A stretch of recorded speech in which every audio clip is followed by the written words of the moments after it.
Syndergaard, 2-1 career, 5 starts against the Nats, faces this lineup. Now, Clint Robinson has started 17 ball games this year. In those starts, he has 13 of his total of 15 runs batted in.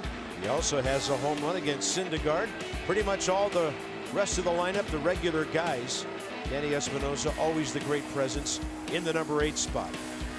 Syndergaard this year headed for the All-Star game, 9-3, 17 games, 16 starts.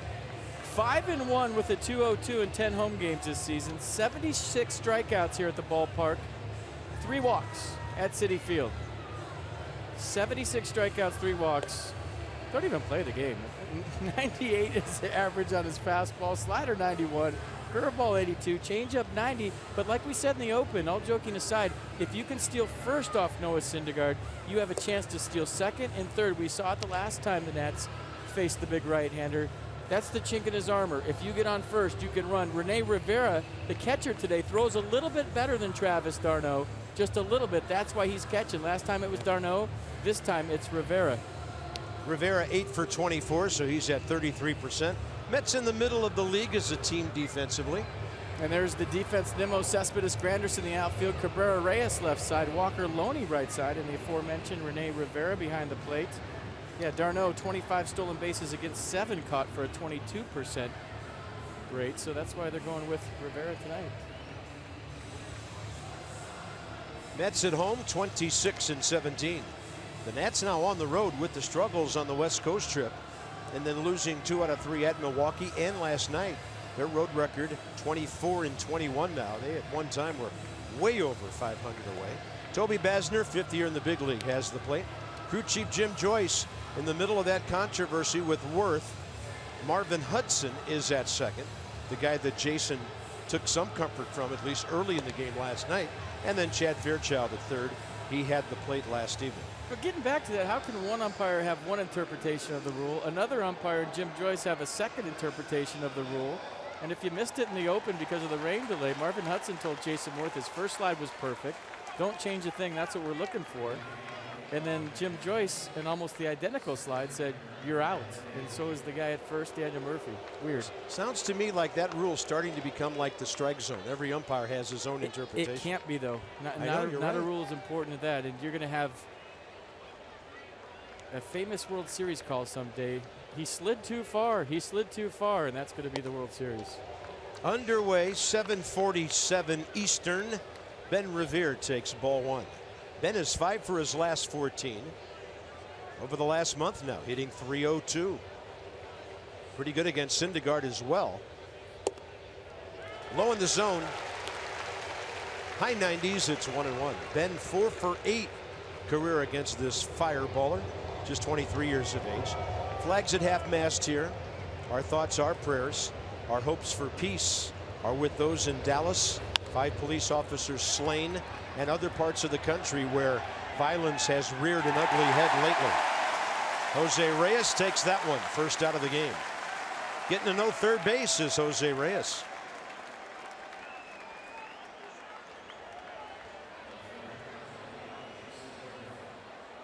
Worth and Murphy, the next 2. I tell you, man, you come into Citi Field in early July. To these fans, it's a playoff atmosphere, and they are really communicating that out onto the field. My son asked me on the way home last night, he said, is a college football game louder than this? I told him no, but it was pretty loud last night here at Citi Field. Syndergaard falls behind Worth.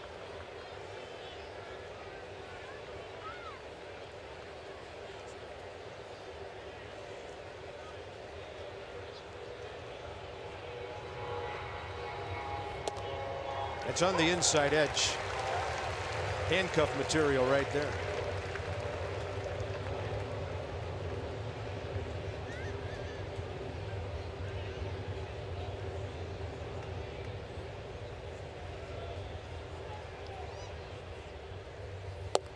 Then he goes to the other edge.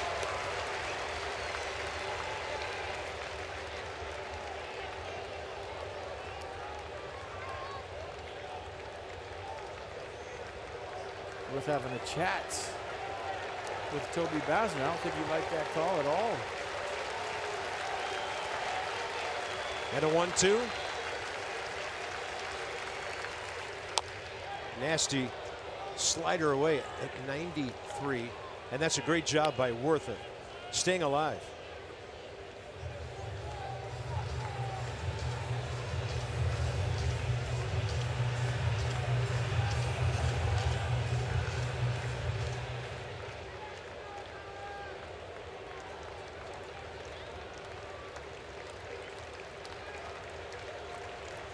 They want it upstairs, and down goes Worth.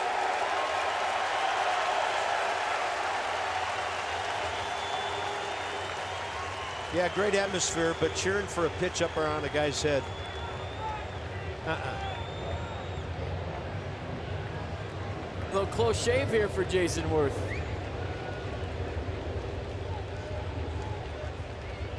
Two with one out.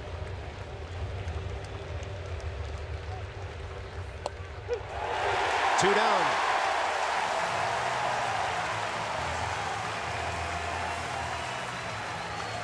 He goes fastball away after the fastball up and in. So remember during the World Series last year, Noah Syndergaard wasn't afraid to buzz the tower.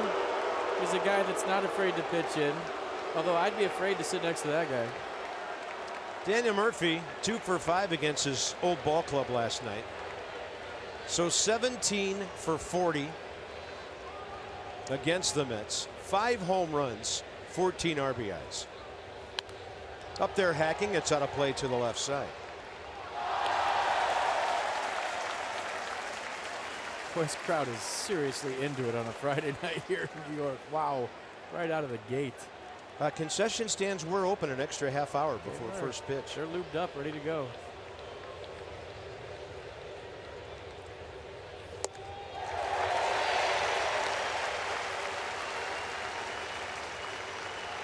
Even seeing Murphy swing and miss a rarity these days. Listen to this crowd. 2 strikes.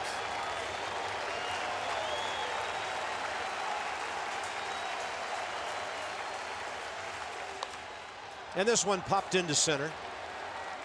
Yoenis Cespedes.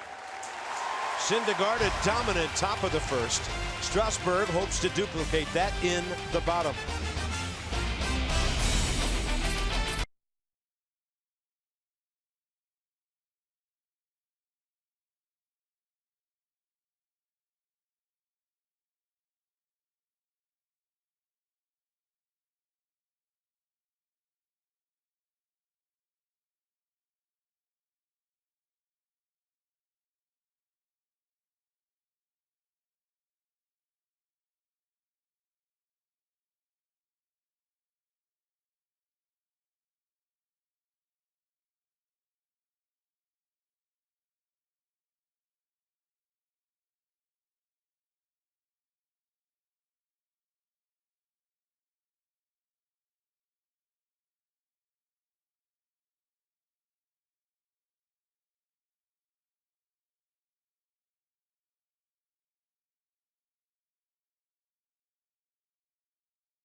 .11 career starts against New York.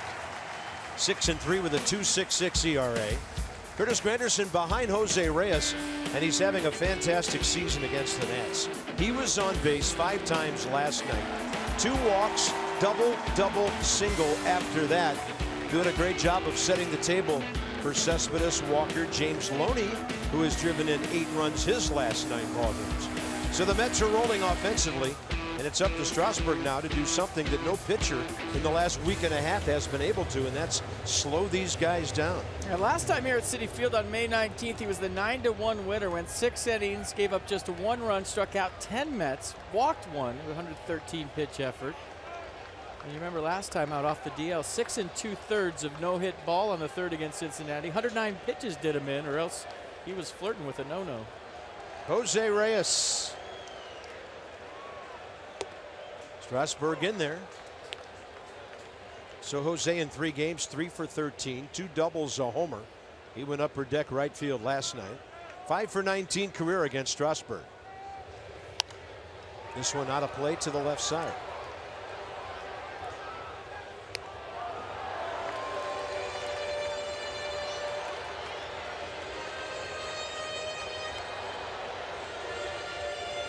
Tied with Syndergaard in strikeouts, coming in with 123. Strasburg 8th in opponent's batting average, is 208. Target in. He goes busting him in. See what he follows up that 0-2 pitch with. Was this any good? You got 2 right-handers that almost throw 100 miles an hour going at it here in New York. Well, I mean, what else do you want on a Friday night? That one got in on his hands. Backhand play. Clint Robinson for the first out. Here's your defense tonight. Same as last night. Clint Robinson at first base again. The only difference is Dusty Baker's bench a little deeper from how it was last night. Michael Taylor in the house, Trey Turner in the house. It's got some options tonight. Yeah, those two to go with Chris Izey and then Stephen Drew from the left side. Granderson 12 for his last 27.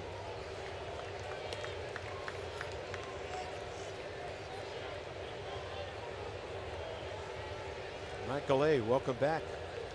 Not that long of a flight to New York. And that's a little bit outside, 2-0. Granderson knows Strasburg well, 3 for 18 career. 5 walks, but 5 strikeouts. On the shift, Murphy and right. Strasburg will reset. Even the shortstop, Danny Espinosa, playing somewhat to pull. Target away. 3-0. Granderson, the guy that Lucas Giolito has never gotten out in 2 starts. And his presence on the bases 5 times last night had a lot to do with the Mets and that explosion. 4-pitch walk.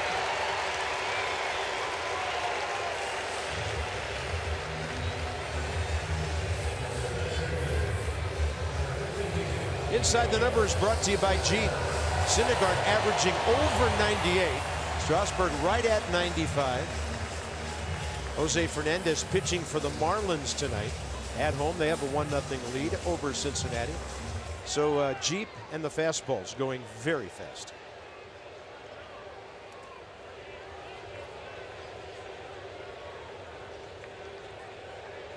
Cespedes at 303.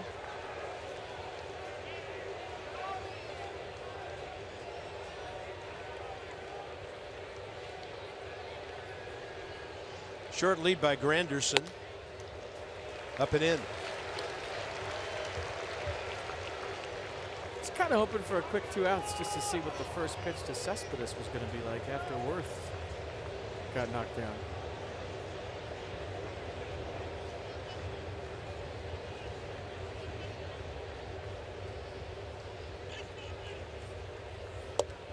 That's on the outside edge. Yoenis Cespedes, on base percentage 70 points higher than his batting average. 4th in the league, 21 home runs. And against Strasburg, 4 for 8 with a walk.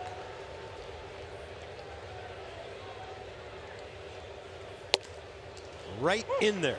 Strike 2.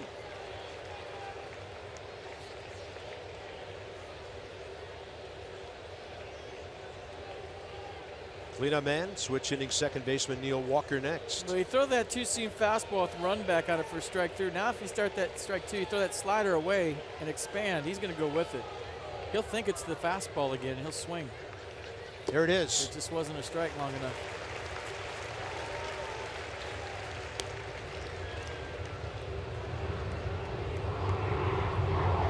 Mike Maddox looking up at the planes roaring by.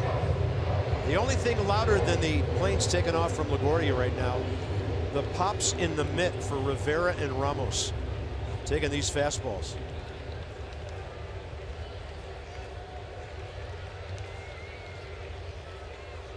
Target to the outside edge. Strasburg painted it, but evidently a little high. 3-2. Mercedes-Benz will track it. He gave you the Strasburg freeze at the end. That means he thought it was a strike. Close. Cespedes 76 strikeouts. How confident is Terry Collins he'll make contact here as we watch Granderson? Mets don't run. Not even in that situation. And Strasburg, along with Syndergaard, 124 Ks now. 2 down. Some fastball sizzling tonight. Look at this. Hey, this is fun to watch. Not fun to hit.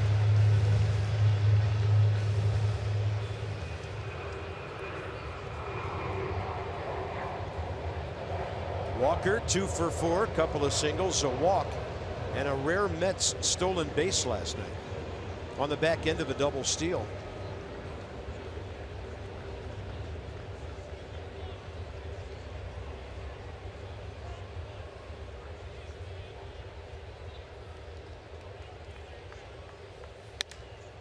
Boy, that's some good jammage right there. Slow roller to Robinson. So the Mets go with a walk and strand the first runner of the game. It's Bryce Harper. Can't wait for his walk-up against Syndergaard in a moment.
Reminder, as you enjoy a cold one tonight, to look forward to Miller Time later in the ball game. That is brought to you by Miller Lite.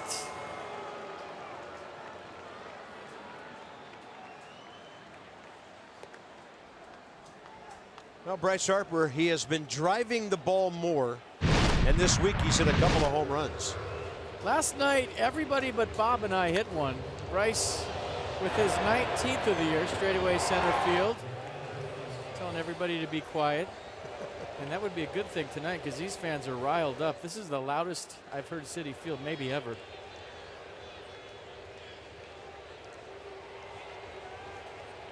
Well done, sir. So are we. He should have put "and to get on TV" at the bottom. Bryce this week, 2 homers, 4 RBIs starting on Monday. 19 homers gets him back into the top 10 in the National League. 52 the RBI count. 4 for 13 against Syndergaard.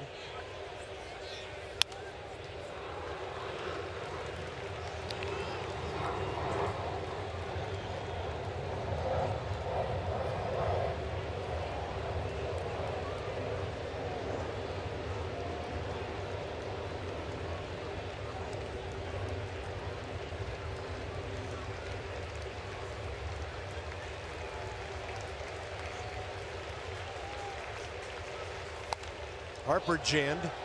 In the air, Rivera.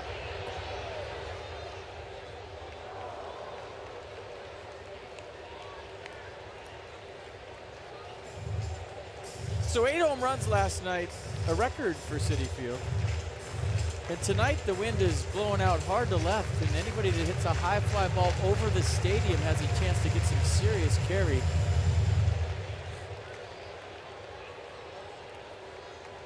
So we'll see how the ballpark plays tonight. Last night it was a bandbox. Yeah, down the lines, this place was the Polo Grounds last night. Harper swinging a foul.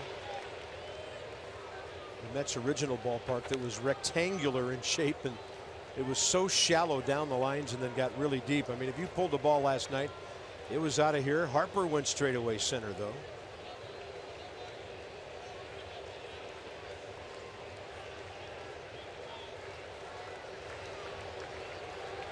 Oh, 2 again.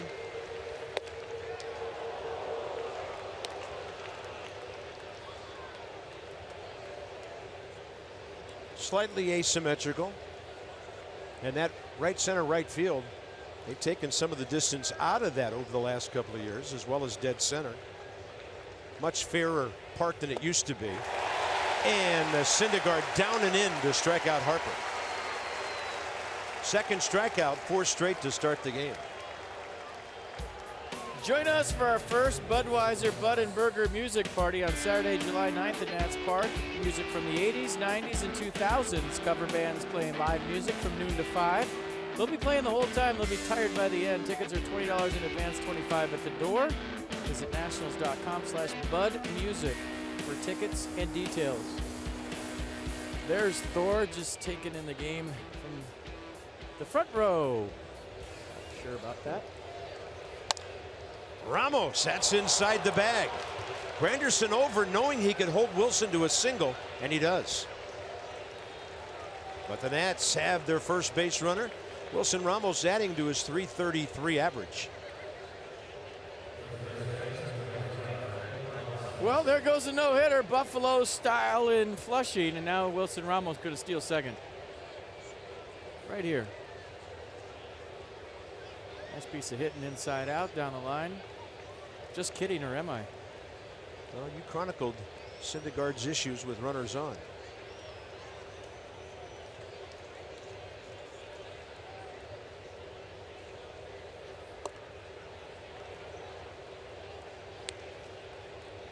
.28 stolen bases against Syndergaard this year.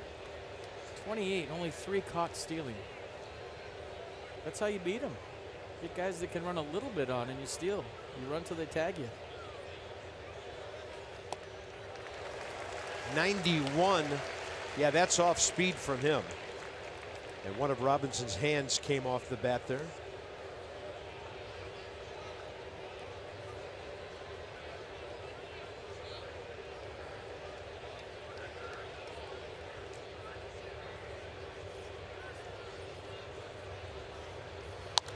Robinson down the line and right.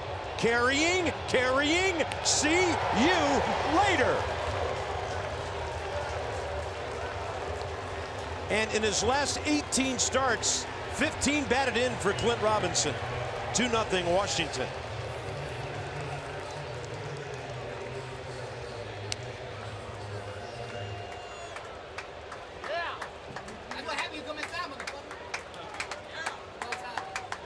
His 4th last night, his 5th tonight. Last night's to left. Tonight's to right. And just like that, the Nats up 2-0 against Noah Syndergaard. And another howl on behalf of the Wolfpack. I heard it. How about a flaw at the end? There it is. 6th of the year given up by Syndergaard. Here's Rendon.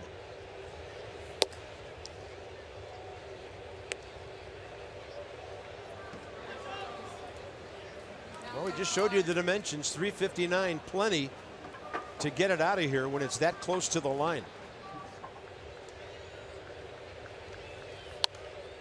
Anthony Rendon with a good hack, 1-1. Like I was just saying, the way to beat Noah Syndergaard is to hit homers. Fastball down and in, Robinson barreled the baseball, pulled the hands in nicely. Gone. Didn't have the sound. I was wondering if it had enough, and it did, obviously. Thor disgruntled. 15th career homer for Clint. That's a high strike to Anthony Rendon, 1-2. Telling you, when you face guys that throw this hard, let them supply the power. You swing almost easier than you normally would. You just swing sooner. Yeah, I think you just answered my question that I was going to have. How do you swing nice and easy without losing your swing speed and being late? To start earlier. But human nature is he's throwing hard, I'm swinging hard. I got to go get it. Yeah. But if you can relax and control your emotions, your pulse, whatever, and just swing nice and easy, start earlier than normal, you got a chance. But the hard part is with 99, you don't have a whole lot of time to sit around and go, is this a strike or is this a ball? You almost have to predetermine that, hey, this is going to be a fastball, it's going to be a strike, and I'm going to swing.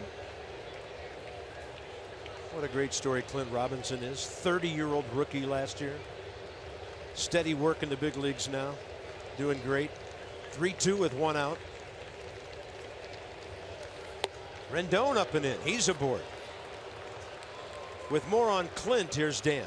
Bob, another Wolfpack attack from Clint Robinson right there. And I just wanted to confirm earlier today, I checked with Clint to make sure those were indeed Wolfpack howls. He said, oh, yeah, they were last night. I asked him who is able to take part in this. If it's just the bench guys, he said, well, we started it, but everyone else has now adopted it. And he said that Oliver Perez is now a member of the Wolfpack, too. I said, honorary member? He said, oh, no, he's in. So 2 hits for Oliver Perez last night added to the Wolfpack. Wow, what an honor that is for a pitcher. So as a reliever, he's the one-man Wolfpack. I love it. There's Danny Espinosa. Still only 1 out in the inning. Look for Rendon to go early here. He started, then stopped. That's out of play.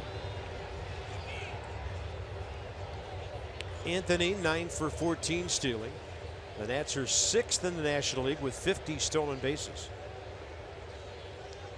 And a 68% success rate. They had 6 against Syndergaard last time. 6. And more important than 6 stolen bases, it rattled him. He was flustered. He didn't know what to do. The Nats are run all over the place. Couldn't stop him. And it led to some walks. It led to some hard-hit baseballs. So you're thinking 6 stolen bases, that's going to lead to runs. It, more importantly, rattled him. He was way out of sorts last time the Nats faced him. 71 pitches in 3 innings that night.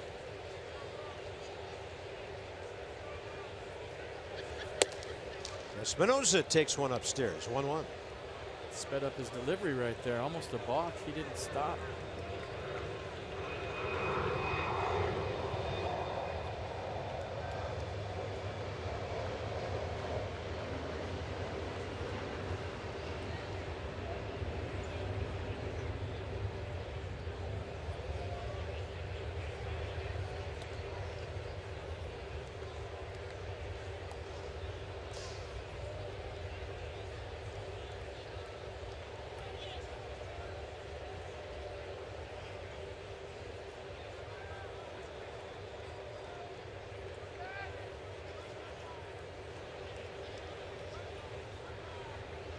Target way out there by Rivera. Not sure Danny liked that call. Pitch elevated near the corner. Tough to get to at 96, up and away, I think. Good frame by Rivera.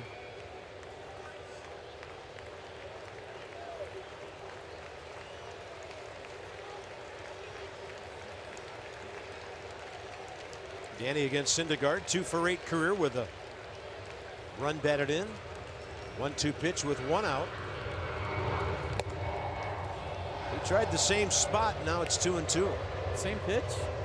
A little further out, just a hair.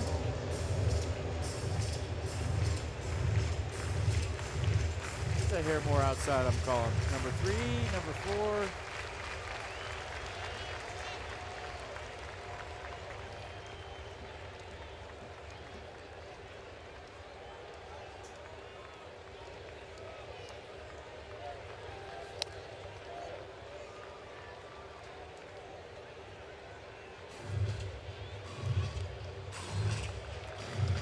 Not even close. Tanner Roark on that list. It's a track meet.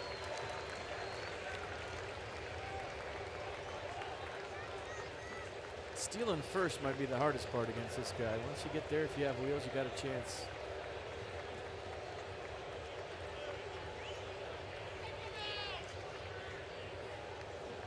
Espinosa battling here to a 2-2 count. Target way in. And he drops the hammer in there. 2 down, strikeout number 3.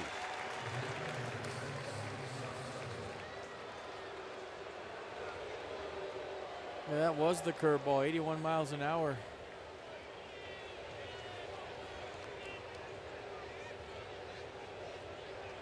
Only what, 17 miles an hour, 18 miles an hour slower than his fastball. No chance to pull the trigger on that. On the edge to Strasburg. 5 for 36 this year. Steven, a 145 career batter.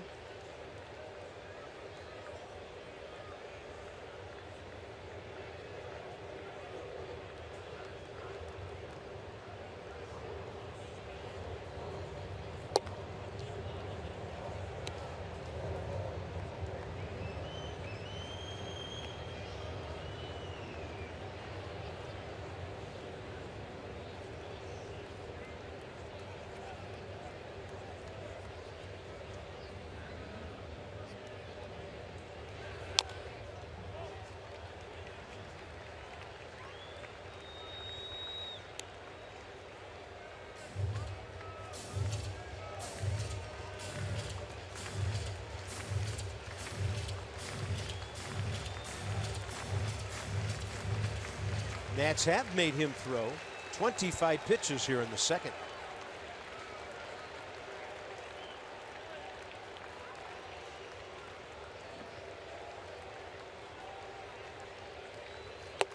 And Strasburg late. Syndergaard in the inning, 3 strikeouts, but a Ramos base hit, a Clint Robinson big fly to right puts the Nats on top. And Clint, 5th homer, 17th RBI.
Two 2-0 lead here, bottom 2. Couple roster moves for the Nationals today, and unfortunately, one of them involves Ryan Zimmerman landing on the disabled list for the 6th straight season. It is a rib cage strain for Zimmerman that puts him on the DL. The Nationals feel that it's more of an intercostal type of strain than an oblique, as Bob mentioned earlier, which they feel will mean that it's a little less severe. They also think that Zimmerman caught it relatively early. He felt it on a swing the last day of the homestand. He had hoped that it would just be a 1 or 2 day thing, but the Nationals did opt to put him on the DL. Zim saying today it's frustrating, but things happen. It's part of the game. My job now is to do whatever I can to get back healthy and be ready to produce in late July, August, and September. Zim saying those games are very important and I want to be a part of them. Dusty saying he felt like the roster move to put Zim down was the right move regardless of whether the Nats were on a short bench or not. They want to nip this in the bud and get Zimmerman back healthy for the final couple months of the season. And guys, Zim has produced in a major way in the second half over the course of his career. They hope to get him back in full physical shape and ready to go for the final couple months. Yeah, he told Dan the other night, I wish I wasn't a second half guy, but I am. Dan with our Coons.com sideline report. Loney fouls one off. And at Coons, over 2 million vehicles sold and counting. James Loney's been a nice addition to the Mets. They had Eric Campbell playing first base when we saw these guys first 2 months, and now it's Loney hitting .286. Veteran guy, left-handed bat, and he's driven in 8 runs in his last 9 games.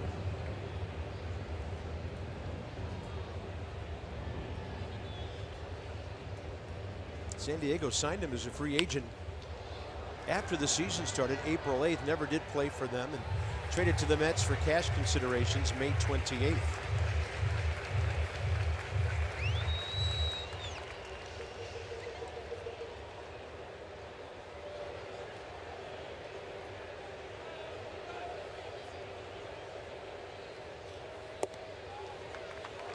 On the changeup, blown away.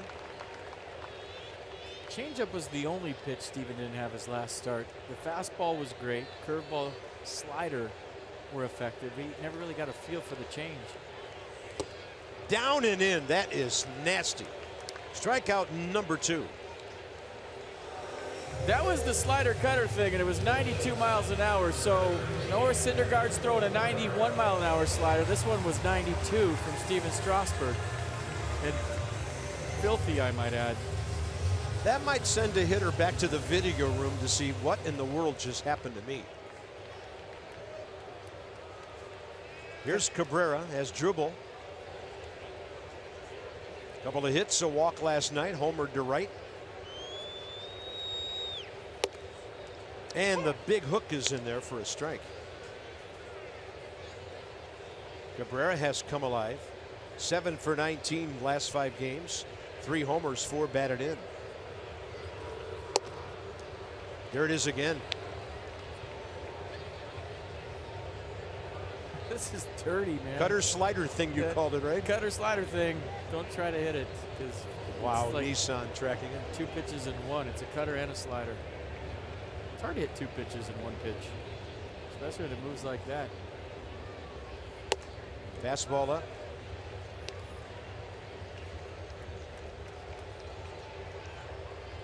As Dribble from the left side, 251, 266 overall.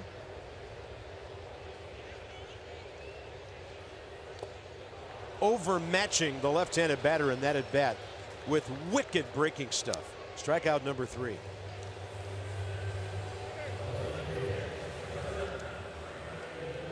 Replays of dirty, rotten, filthy off-speed pitches. Just keep them coming. That was not quite as impressive as the 92 mile an hour slider to strike out James Loney, but effective enough.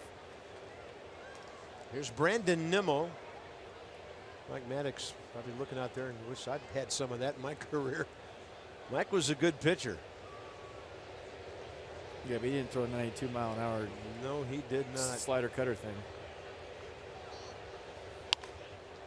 Late on the fastball is Brandon Nimmo. 10 for his first 37 in the big leagues over 11 games.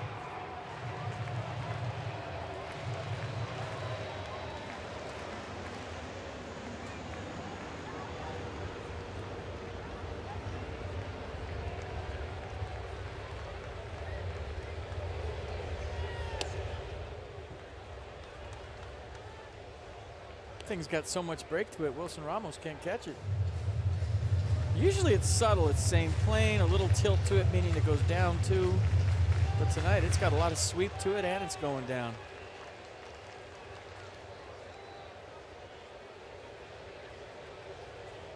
One pitch. There's the changeup floating away.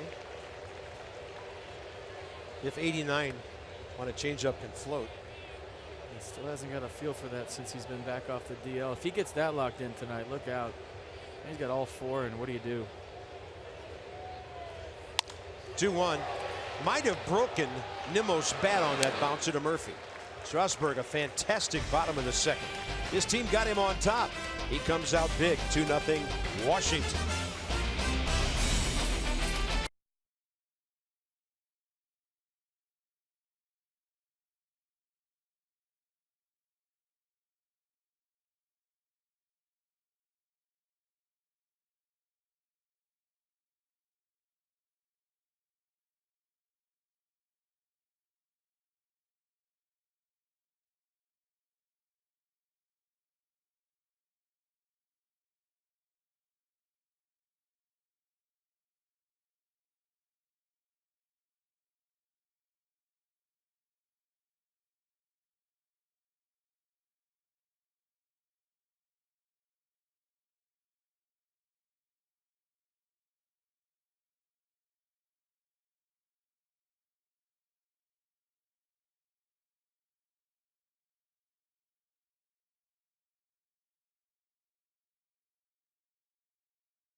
Apple Cam out in center field here at Citi Field. 2-0 Nats, top of the third inning. You can look live on MLB.TV Premium. The #1 live streaming sports service delivers everything you've come to expect and more.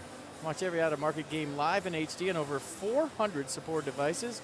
Visit MLB.TV for details.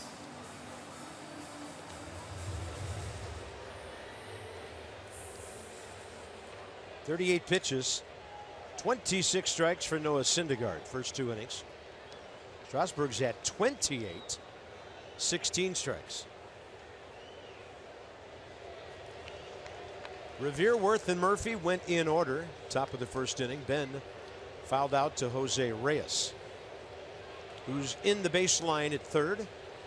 Shallowest of the 4 infielders.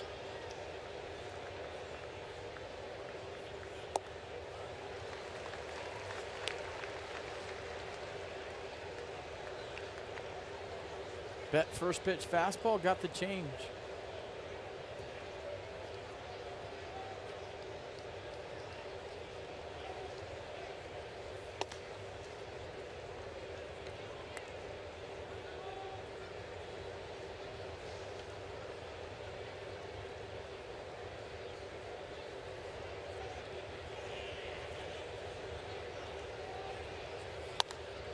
Revere into short center, and sliding is Cespedes, and sliding right through his shortstop as it ended up.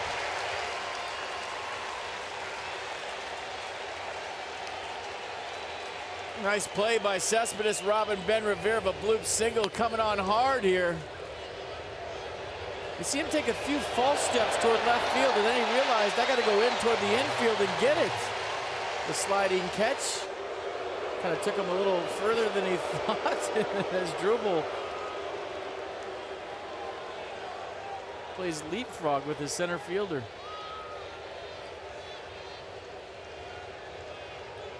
Here's Worth. Struck out looking after getting the tower buzzed for strike 2 in the first.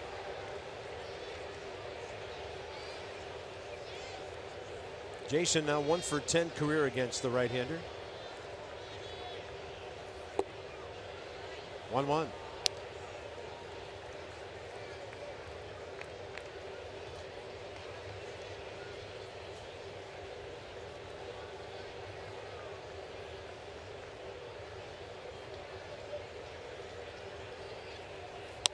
Worth to center. Can Cespedes get that one? No, sir. He's aboard with 1 out. The Nats have 3 hits. Okay, when you slide into second, Jason, go straight in. Don't touch anybody. Don't move a muscle.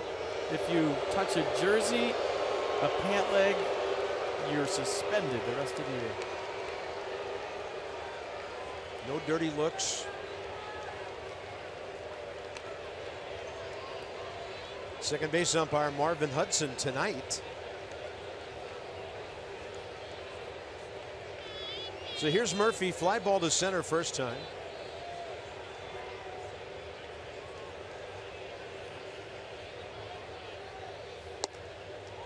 I mean, I talked to Jason today, and no offense to soccer, but he said we're pretty close to playing soccer. You know, when guys just flop all over and they bring out the stretcher and, you know, try to get a call. Said he's been sliding the same way his whole career, and it's hard to change. It'd be almost like telling him to bat left-handed. We've done something so long for one way, and he took pride in saying that I'm not a dirty player. I play hard. I'm not going to hurt anybody. That's not my intent ever. It's just to break up a double play and keep the game moving. Well, and to me, one of the three things we showed you there on that rule is the key thing. You have to slide before you get to the bag. That's what Chase Utley did not do during the playoffs. But they've taken that FP and just blown the whole thing up. Well, the umpires don't know how to interpret the rule, and that's the problem. It's a concern. You have one umpire that told Jason after the slide in the fifth that that was a good slide. That's exactly what we're looking for. He had a talk with Marvin Hudson if you missed it earlier.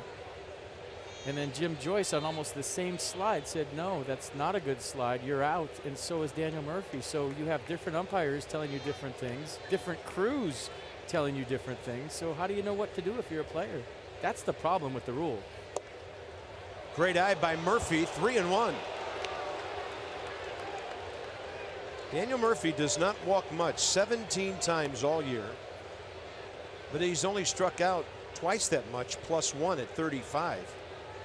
Mercedes-Benz now tracking the at bat, everything either down or away. Worth back in. But I'm not saying the Nats got jobbed out of a W yesterday. They gave up 9 runs. You can't win a big league game giving up 9 runs. I'm just saying it's confusing for all of us. That's the point here. Not that, oh, they would have won. No, it's just who knows what the rule means. I don't. And obviously those guys down there don't either. Murphy cracks one to left center. That ball's got some carry on it. Cespedes can't get there. It stays in the park on the bounce. Worth will score, and Daniel Murphy has done it to the Mets again. 15 runs batted in against them this year.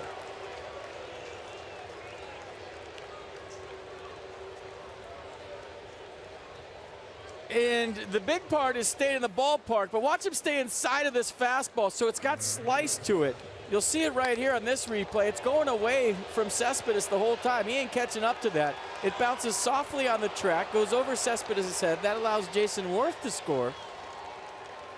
And like I said last night, those weren't boos you're hearing. Those are, we still wish we had you. Daniel Murphy is crushing his old team once again. Runner at second, one out. Murphy, 24th double, 43rd extra base hit. Harper swinging a miss for a strike 3 first time. Shift is on. Walker in right.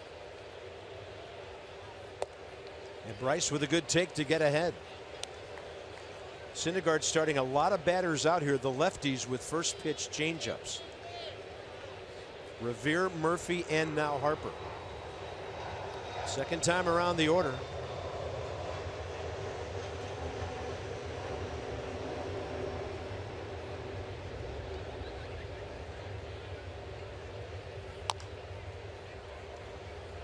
Talked to Murph before the game about his home run last night.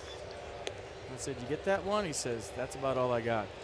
And that's about how long your conversations are with Daniel Murphy. He doesn't have time for anybody that's not going to help him be a better hitter. He is all business all the time, and we love it. Yeah.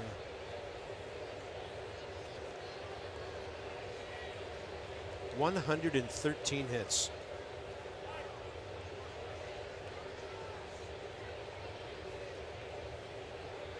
Oh, by the way, his 60th RBI. Sorry, I forgot. 60.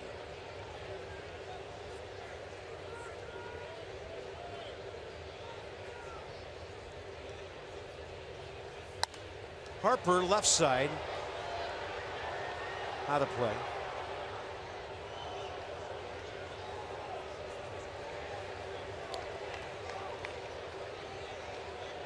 Updated Mets numbers. Oh my goodness. 4 RBIs in this series, and now 18 for 42. I don't remember, to be honest with you, the 24 outs. I'm sure 20 of them were hit hard.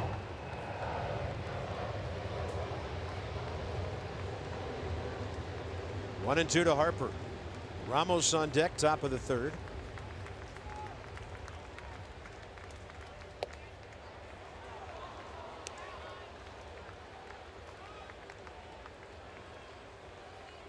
Crazy atmosphere has turned to a little bit of nervous silence here at the ballpark as the Nats lead by 3, and that pitch count keeps going and going. Nearing the mid-50s here, third inning.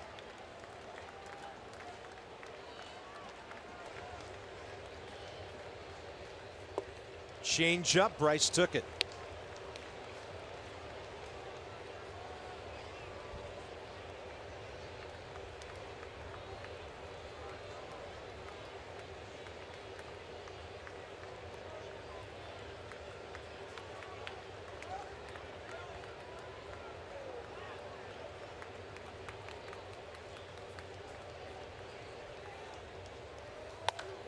Look out.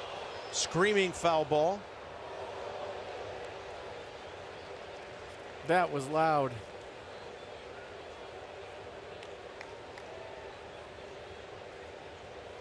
You went with the slider right there. So now Rivera going to go out and talk to Syndergaard with a base open, but you got a fully grown bison on deck. I don't know what you're going to do. Got a single his first time up. When Bryce faced Syndergaard in Washington. Walk first time up, RBI single second time up. And by his third time up, Syndergaard was out of the game. Wilson Ramos has a knock tonight, opposite field single down the right field line. Right in front of the Robinson home run.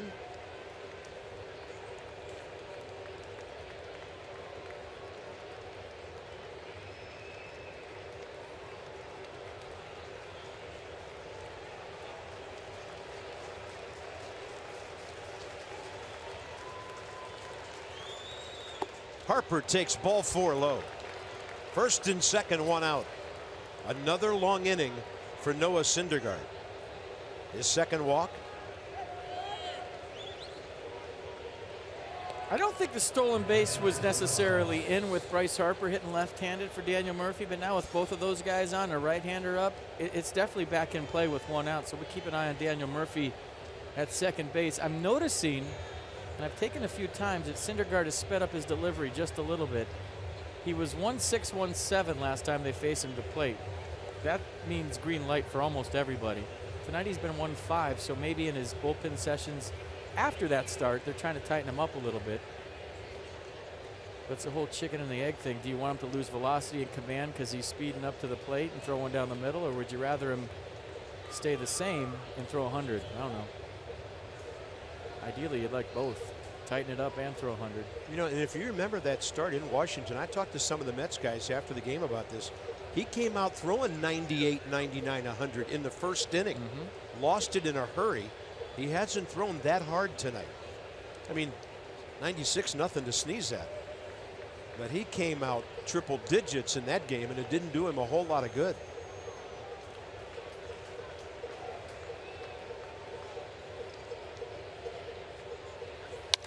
Ramos to short. Mets will try to turn 2.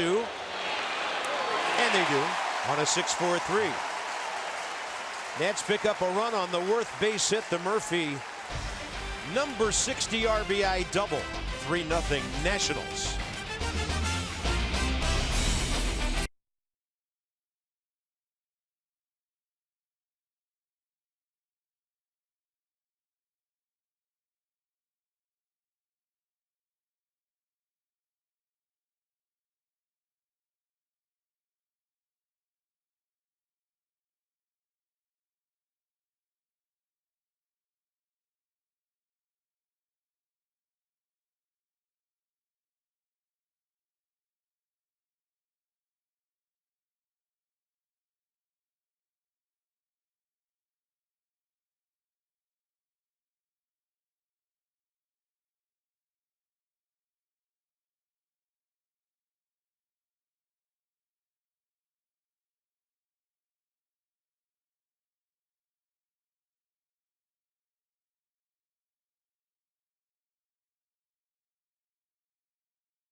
It is Friday, brought to you by Dominion National, providing innovative, high-value dental and vision benefits to area employers and individuals.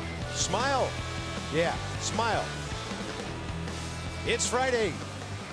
Monty, come on. We got a great crew here. We have more fun with the New York crew than any in baseball except our own at home. You say that to every crew. No, You guys are the greatest. this is good crazy right here. We have with Mikey and Bob and all the guys around the ballpark. Now we have no shot when we go to Philly and Miami and Atlanta. Everybody's listening tonight. They better be working. Wait, my headset's not working. What? Huh?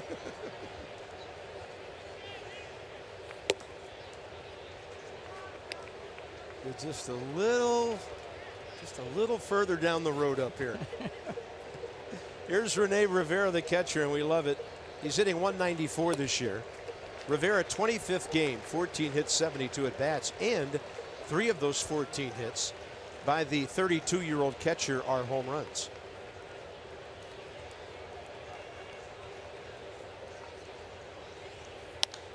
Straight up in the air and out to center for Ben Revere.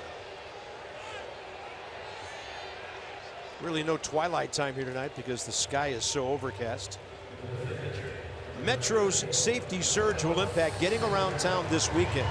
So look for updates and alerts with Mission Metro. That's on WUSA 9 News. Always great to have WUSA 9 with us. Teaming on Masson. A small travel tip. How about driving? Here is Noah Syndergaard. He has 5 hits this year.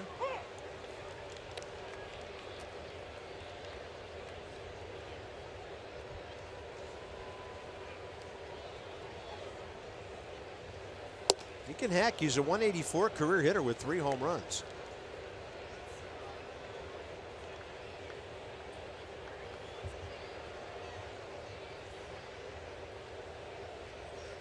Strasburg an 0-2. That is a swing and a miss.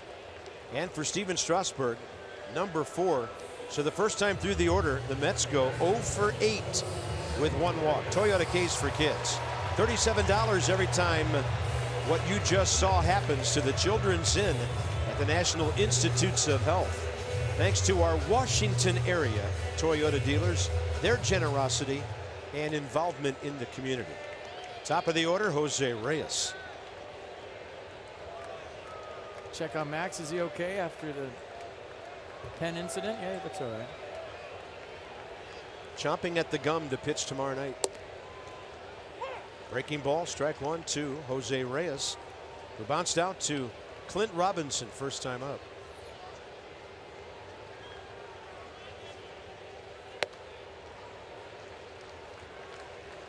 No, he's all right. He's writing with that hand. It's good. Charting. Got a palm tattoo from trying to catch that pen.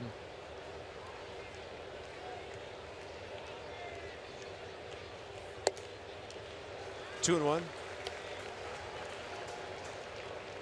With Scherzer going tomorrow night, Strasburg trying to put the Nats in a really good position for the rest of the weekend. A lot of work left to do here against a hot offensive club. But his teammates have done their part so far. 2-1 with 2 outs. Terry Collins is 3 games out of first place. If I'm him, I'm going up to Dusty Baker tomorrow and I'm saying, are you sure Steven Strasburg can't start the All-Star game? Are we 100% on this thing? No, I told somebody today he should start him and pitch him 3 innings. But Steven's not going. Maybe, you know, and Scherzer pitching Saturday, it might be too late for him on Tuesday to pitch at all. We'll have to wait and see.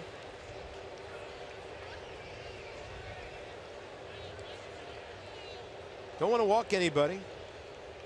With Curtis Granderson on deck and then Cespedes, and that is no problem. Strikeout number 5. Well, I'm going to drop it. Same seats, everybody. 3 innings, just a walk given up by Strasburg so far.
Highlights on 31-year-old Clint Robinson. First time against Bartolo Colon, and out it went.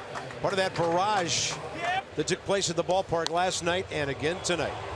So Clint's going to take Bartolo the other way, pull Syndergaard out of the yard, and Clint Robinson now on the year. 5 home runs, 17 RBIs. And in his last 18 starts for the Nats, 15 RBIs during those games.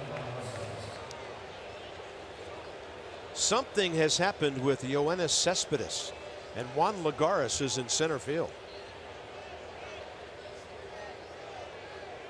Seems to be one thing after another for the Mets from a physical standpoint. So that's a big presence out of their lineup. And here's a big presence in the Nats lineup, Clint Robinson. Got a first pitch slider for a ball.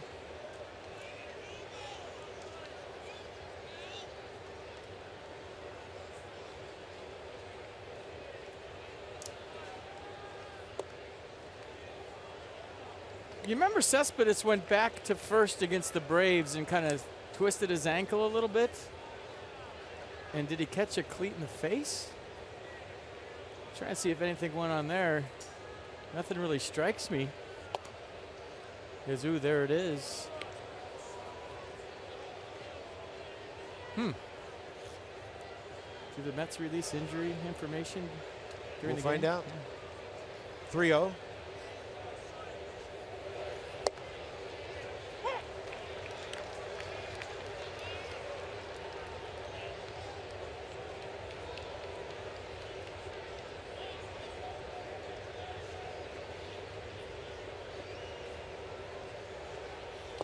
Clint Robinson, great eye. He's on for the second time.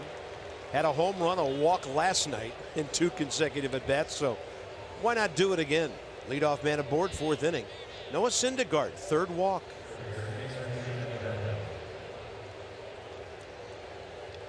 Strained right quad, we're hearing, on Yoenis Cespedes.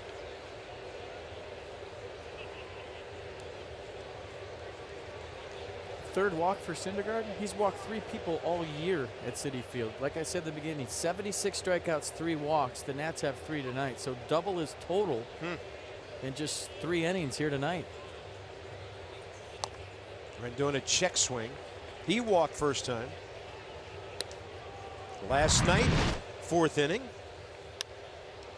Well, there was some no-doubters here last night. This one I couldn't believe carried out of here. And I thought I saw Anthony Rendon when he hit it. He was a little frustrated. The next thing you know, he's doing the whole fwa thing in the dugout. Likes it here, doesn't he? 343 career. Next homer will put him into double digits. And the 0-1 didn't look like a swing.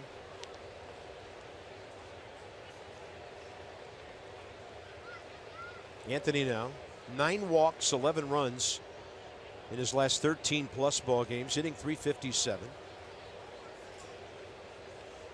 He's in the top 10 in the league in walks, 43 now. So he's making guys throw strikes down there toward the bottom of the order, and his getting on base has definitely helped the guy behind him as well, Danny Espinosa. Danny's done a lot of it on his own, but it doesn't hurt when the guy's pitching off the stretch a lot to you. Pitch count mounting. Syndergaard last time out against the Cubs got through 7 innings on just 84 pitches.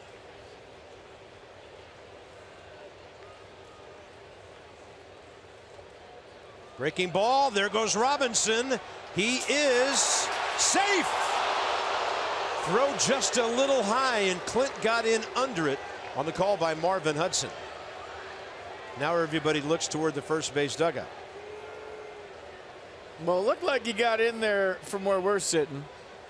Pretty good scramble play by Rivera. Good read by Clint. Even if he's out, it's a good read. I don't care. He's playing aggressive.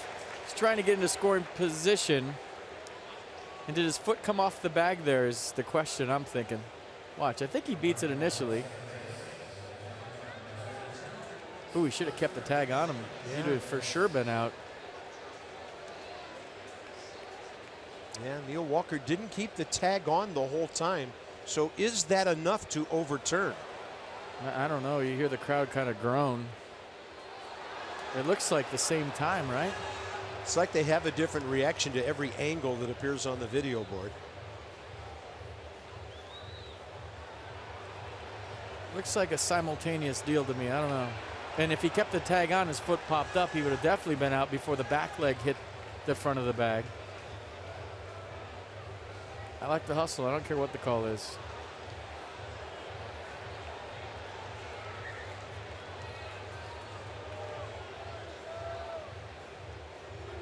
And if this goes the Nats' way, Terry Collins is out of challenges until at least the 7th inning. We can go beg for another one. Yeah. You had to bring that up, didn't you? I mean, I'm bitter about all the new rules. Sorry. I'm a pretty positive guy, but these new rules stink.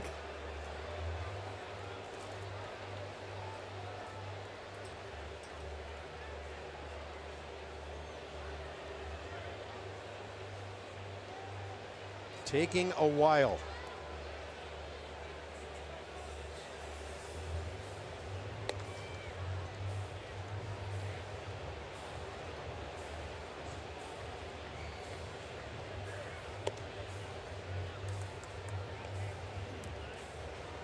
A long while.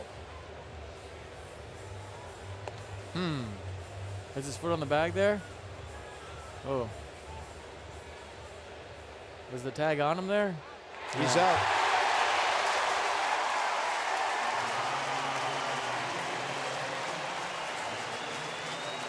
Two, 4.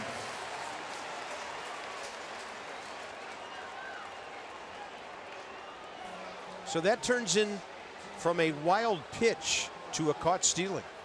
It's a good gamble. Up by 3. Take that all day from any of my players. 1 out, Rendon now. 2-2 count with the bases empty.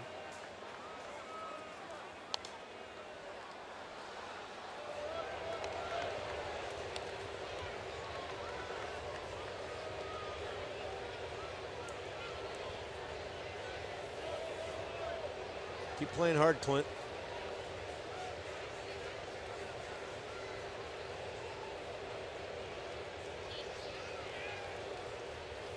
Oh. Sounded like it might have hit something, maybe. The bat? Hit the knob.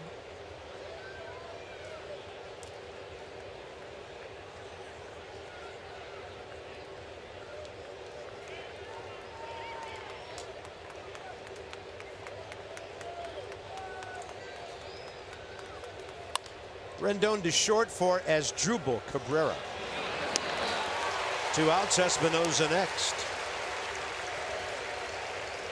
Dusty's got a bobblehead on Tuesday, July 19th. Dodgers are in town. Nats will play them. There will be bobbleheads given away for free. For tickets, visit nationals.com/tickets. There's 25,000 fans.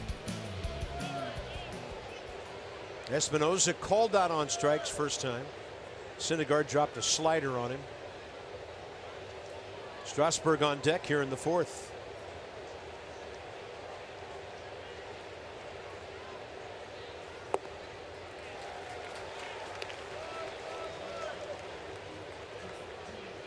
Yanni 0 for 4 last night, 3 swinging strikeouts.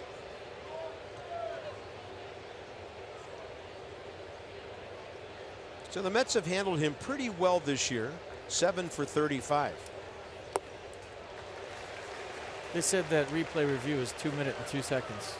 That's the same as like when I request an Uber and it says 2 minutes and 2 seconds. It takes like 12.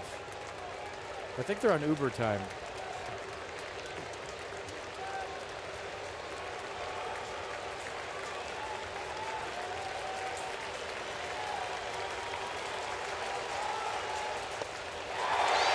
Syndergaard faces 3 batters in the 4th.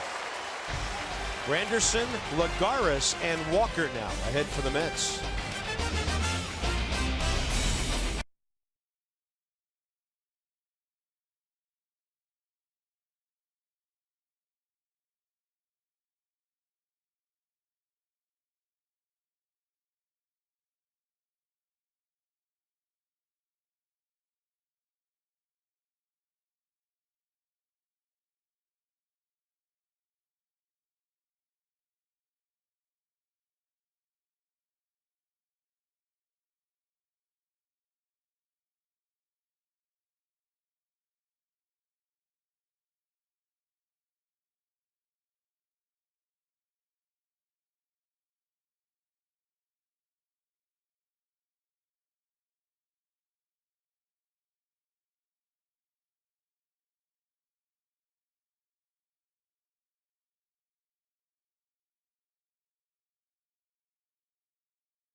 Credit Union Troop Recognition, proudly serving the armed forces and their families for over 80 years.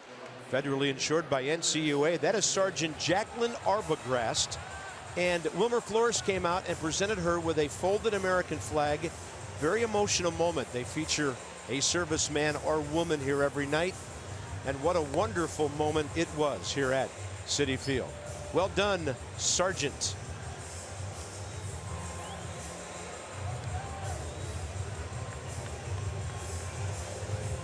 Steven Strasburg, 3 innings of work tonight, 40 pitches, 23 strikes, 5 strikeouts, 1 walk.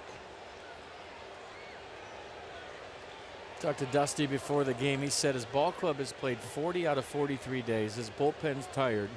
They're a little bit banged up heading into the All-Star break, and he needed a big one out of Steven Strasburg tonight. The curveball stays just up to Curtis Granderson. Yeah, Perez last night. Sammy Solis had a rough outing. Change up for a strike. Not a good sign for the Mets, is it? That one. It's a good sign for the Nats.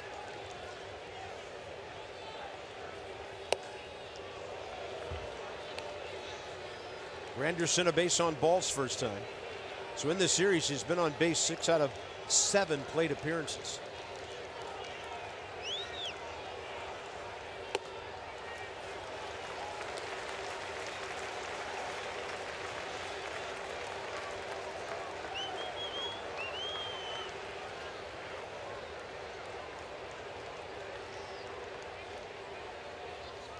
What is it about Curtis Granderson that makes that strike zone so small?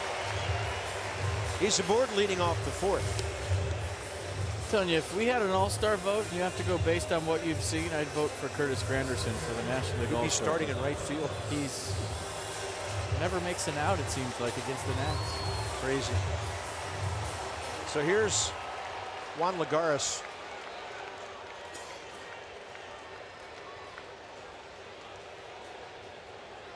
Playing time severely curtailed now with the emergence of Cespedes since the trading deadline last year. Brandon Nimmo, the rookie, getting a lot of playing time lately. Lagares 272 in 54 games, couple of home runs. And against Steven Strasburg, he's 2 for 12.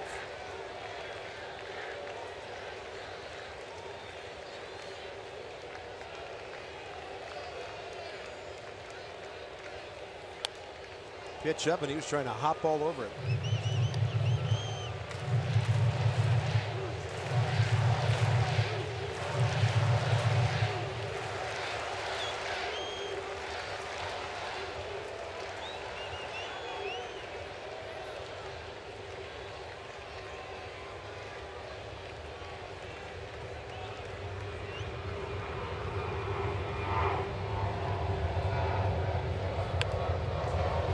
Double. Some kind of line drive bunt there. It's one of the hardest hit balls of the night.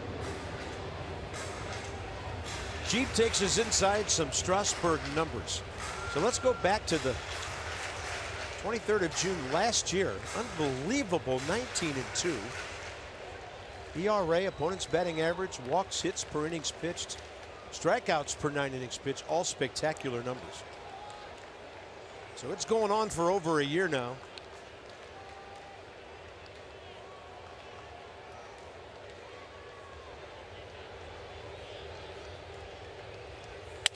That's a busted bat.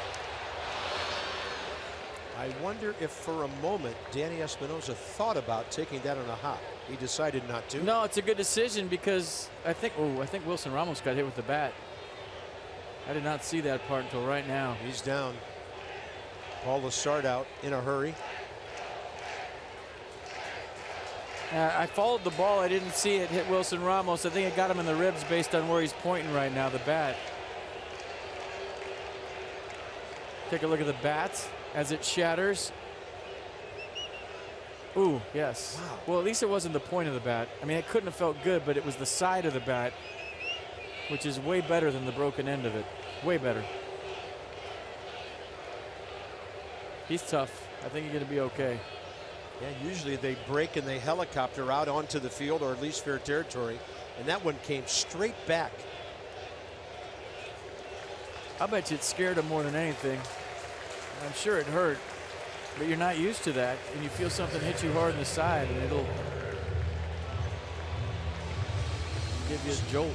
So with 1 out, 1 on, here's Neil Walker. Strasburg got him on a ground ball to Clint Robinson first time. Lagares was running. If Espinoza lets that bounce, you have a better base runner on than Curtis Granderson, because Lagares can really run. So it was a good job of catching that on the fly.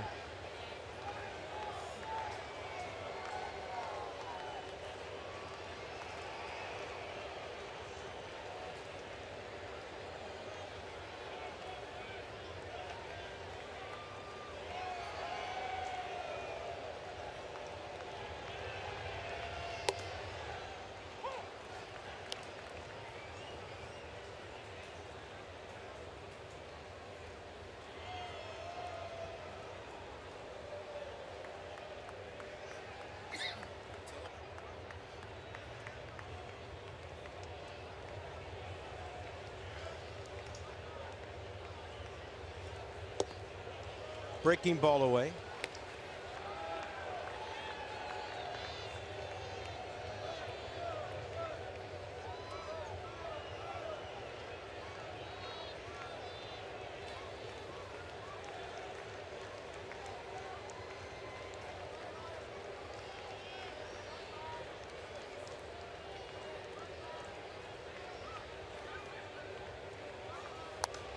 How to play left side. Lieutenant Jacqueline Arbogast of the Coast Guard, who received that honor a few minutes ago.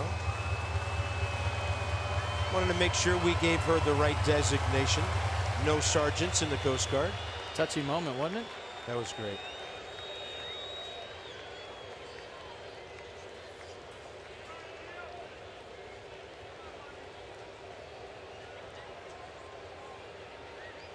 One and two with 1 out. Walker launches one. If it's fair, it's a 3-2 game, and it ends up well foul. We have a vantage point here where there's a severe overhang, so we have to pause on fly balls because they disappear from our view.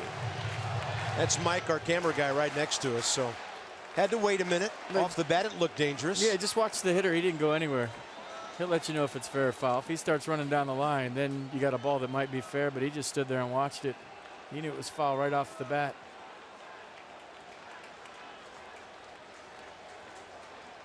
One and two with 1 out. Big time curveball from Strasburg. Strikeout number 6. 2 outs, 4th inning. Nissan will try to stay with it. It's went backdoor curveball at 83. Yeah, no way you're getting a heater anywhere close to in after you just pull 1 foul. So Strasburg goes the other side of the plate, gets the strikeout.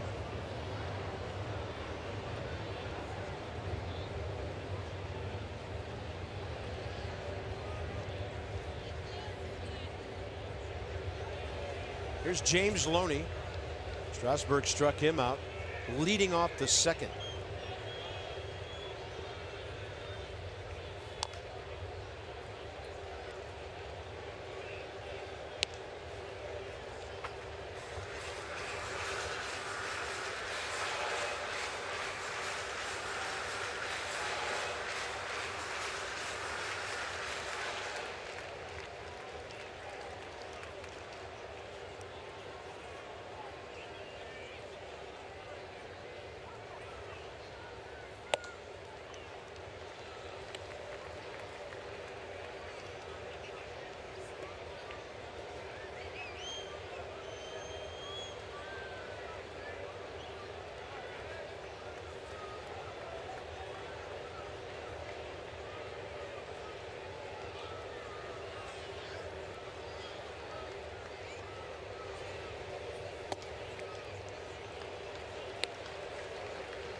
Still trying to get a feel for that changeup.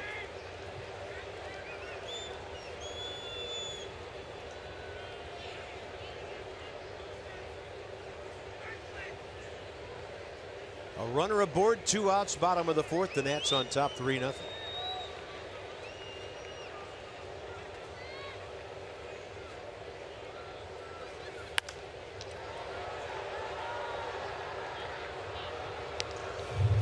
Get the idea of the late life on the Strasburg heater tonight. Loney geared up for a fastball 2-1, and he's late fouling it down the third base line. Like Maddox liking, obviously, what he's seeing from his right-hander tonight.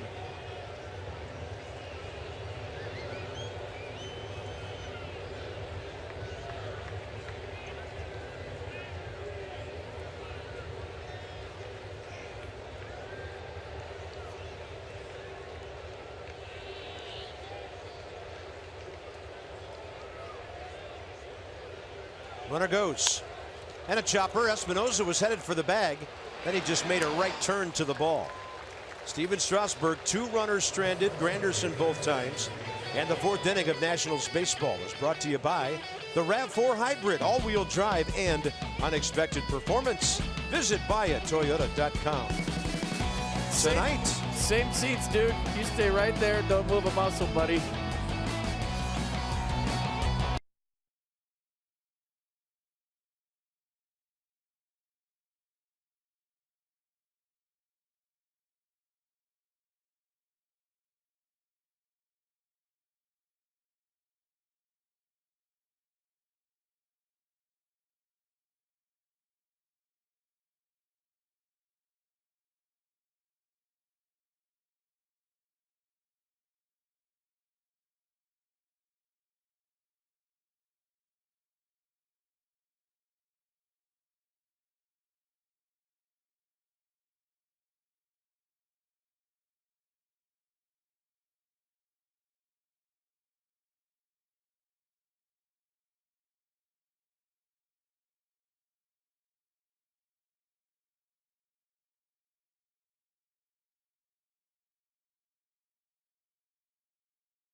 Coverage of baseball brought to you by T-Mobile.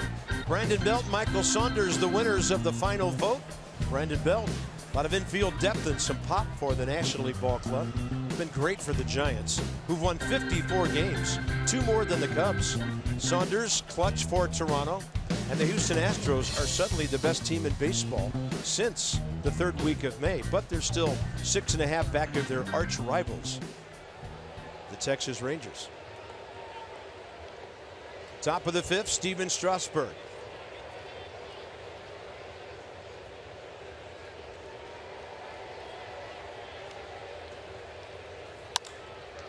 One pitch, and to Neil Walker. Nats fans, you can spend the summer with us at Nats Park. Why wouldn't you? Summer Saver Pack. Buy 3 2016 regular season games. You get 1 for free. Mint julep not included. Some restrictions apply. Visit nationals.com/summer for all the details.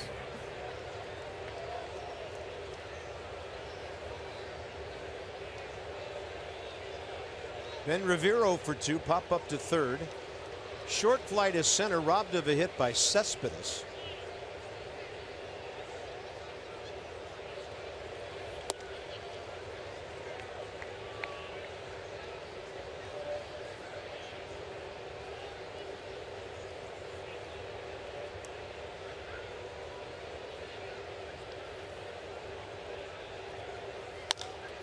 And this one slapped to the right side as well for Neil Walker, 2 outs. Next 5 ball games, Fox tomorrow night for Max Scherzer and Logan Verrett. And then we have the series finale for you Sunday. Steven Matz and Gio Gonzalez, the lefties dueling.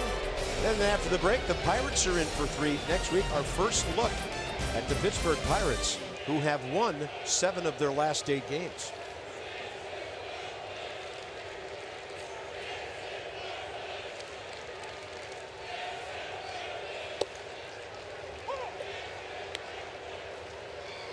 Well, Strasburg great tonight. Scherzer tomorrow. Nothing would be finer to go along with those than a great effort by Gio going into the break to bolster him.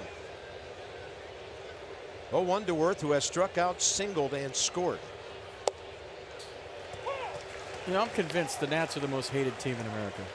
I mean, what other team comes to the plate where like 5 guys in the lineup get booed? I played on a lot of teams. It never happened. Either A means you're good or B, I don't know what, but they are definitely the most hated team in America. I mean, Jason gets booed, Murphy gets booed, Bryce gets booed. Strasburg got booed when he ran out there. I mean, what did they ever do to anybody? I don't get it.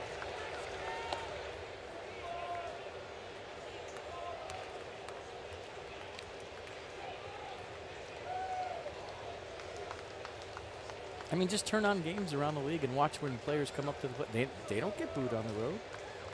I mean, you have to be good to be booed, I guess, but I just don't get it.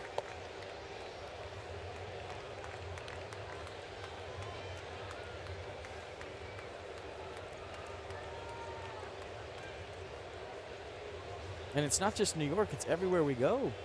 Wherever we play. Philadelphia, boo. Miami, boo. Atlanta, remember when Bryce was Bruce for a while there? Yeah. Doesn't matter where they play, they get booed.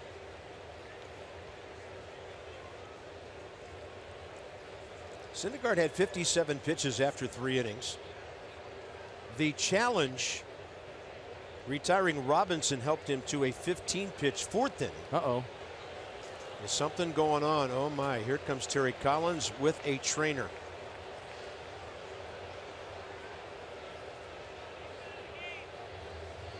I'm sure everybody on red alert after the Matt Harvey news today.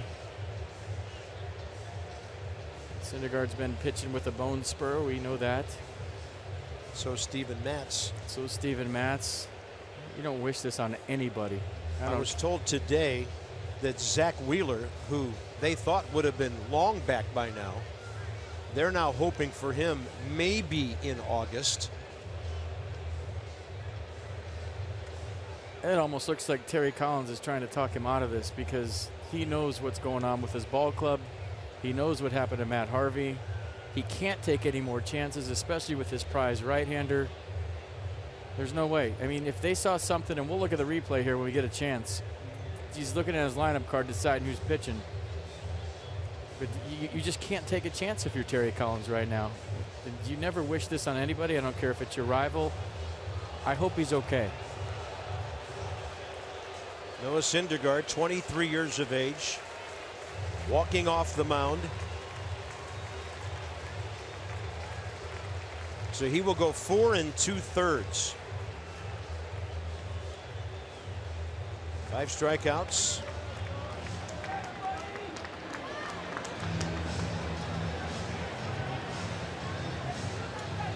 So the Nats were supposed to face Cologne, Syndergaard, Harvey, and Matz in this series. They knocked out Cologne early last night. Syndergaard leaves early.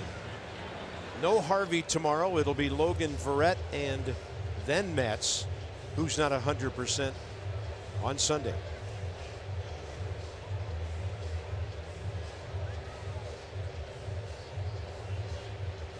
He walked 3, struck out 5. And for the Mets out of their bullpen, that is Seth Lugo, a right-hander who they added to their bullpen yesterday. So he'll get all the time he needs here as Terry Collins talks it over with the home plate umpire, Toby Basner.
coach Dan Warthen.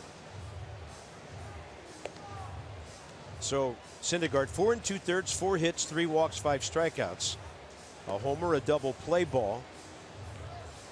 And FP, you keep a close eye on guys, pitchers, especially if you sense anything that might be different about a previous outing or whatever. Anything you see here. Well, watch the sign. It's pretty obvious. Fastball, right? He's been throwing 98 to 99 all night. Doesn't really follow through, and the radar said 91 on that pitch. So velocity down for Syndergaard. And hey, they talk between innings, catchers and pitchers and players.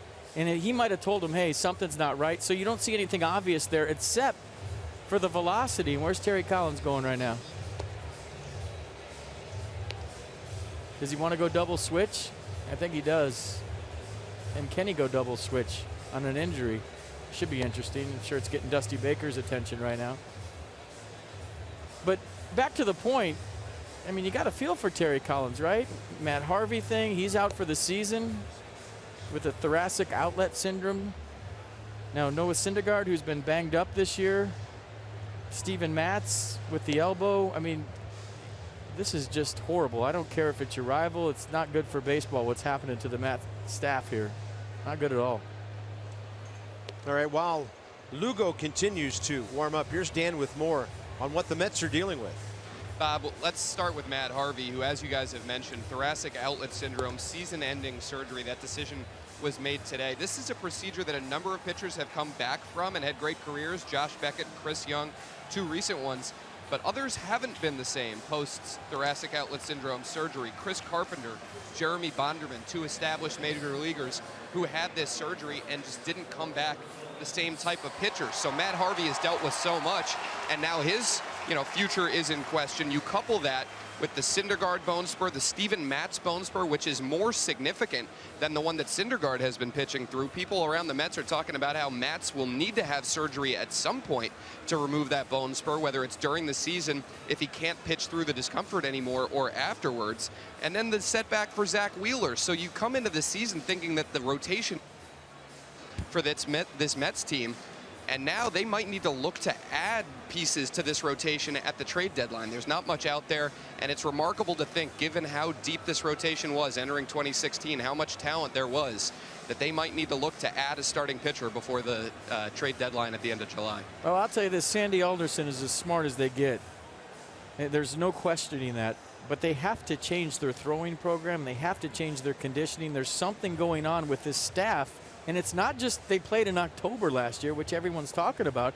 There's a lot of teams that play in October every year that don't go through what the Mets are going through. So there has to be changes made here, and you're thinking there's going to be.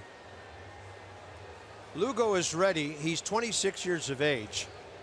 Out of Parkway High School in Bossier City, Louisiana. Went to Centenary College in Shreveport. Mets 34th round pick 5 years ago. It's his second big league appearance. 1 game earlier this year, 2 innings, 2 hits, a couple of strikeouts. So obviously the Nats are seeing him for the first time. The count is 2-2 on Jason Worth. Wilmer Flores on the double switch will bat 9th and play first base. So Terry Collins in the 5th inning is already halfway through his bench tonight.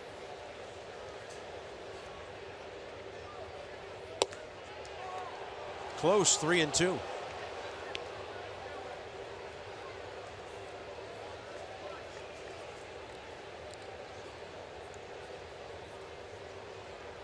Mercedes-Benz tracking the entire AB.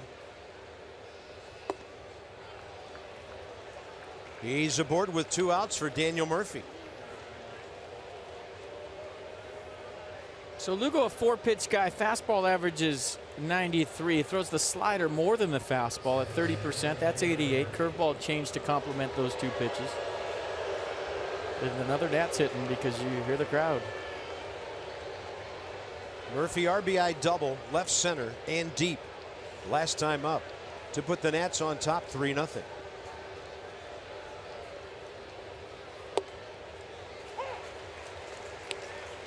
Lugo called up 2 days ago.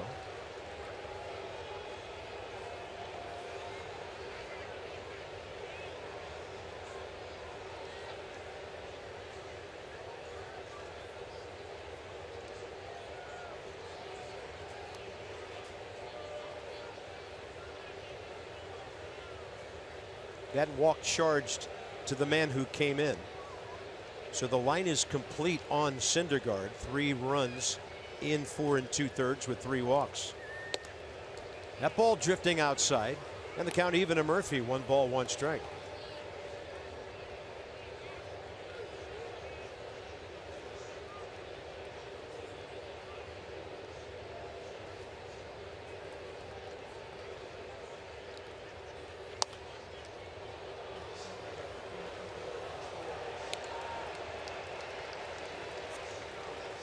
Syndergaard, 79 pitches, 49 strikes.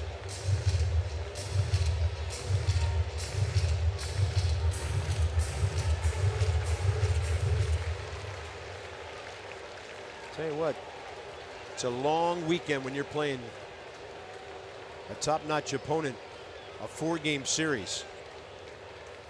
Nats would love to make the Mets bullpen have to pitch a lot tonight.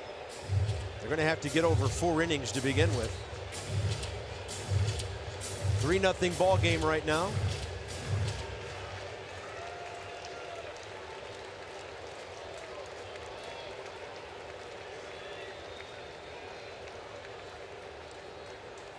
And a 1-2. Murphy put his hands up, and it got the top of the zone, according to Toby Basner. Nationals strand their 3rd runner of the night, halfway through. 3-0 Washington.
Between innings a few moments ago, these two having a nice chat between innings, and it lasted for a good 2 or 3 minutes.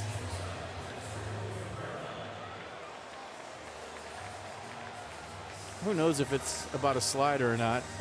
It could be about off-season stuff, hunting, fishing, who knows. But I think you had it with the first one. Well, hey, I don't fault any player for simply trying to find out what's going on. Yeah. What do I need to do? Yeah.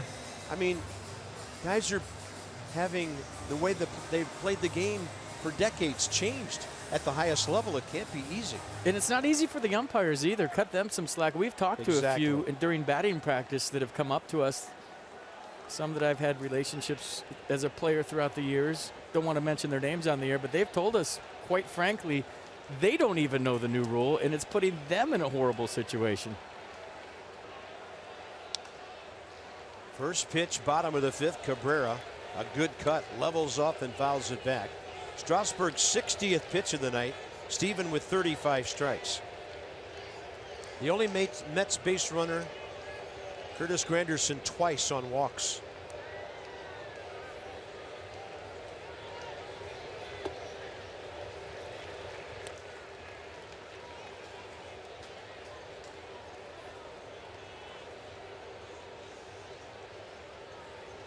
So now who's the all-star starter? Strasburg not pitching, Syndergaard left.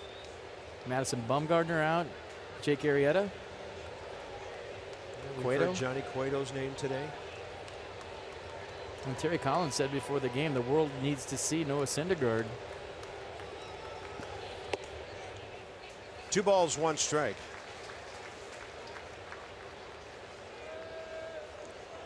And the Nats need for the National League to win the All-Star game. It's important.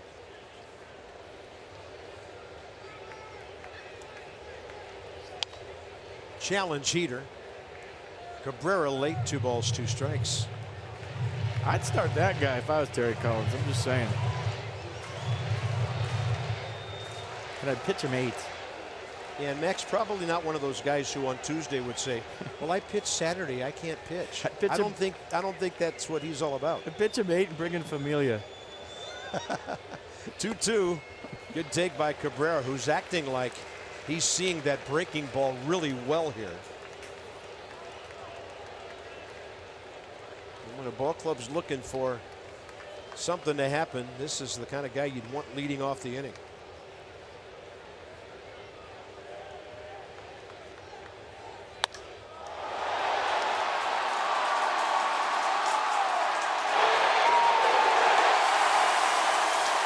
The Mets have a base hit and they have a run.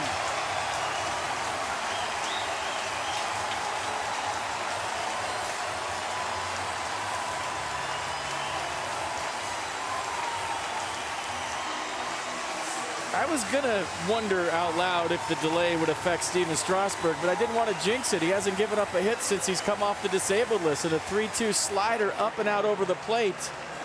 Just kind of hangs up there, and Cabrera gets on top. He knew it as soon as he hit it. His 12th home run of the year off the facade of the upper deck here at Citi Field puts the Mets on the board.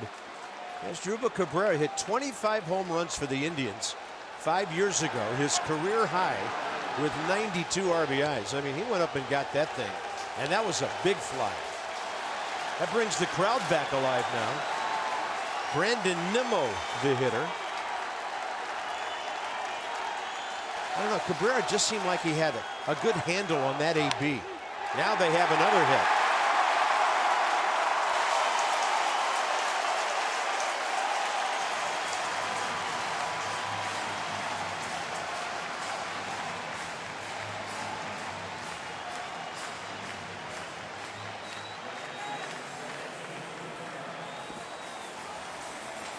Kind of feeding off the energy right now. Home run, a base hit.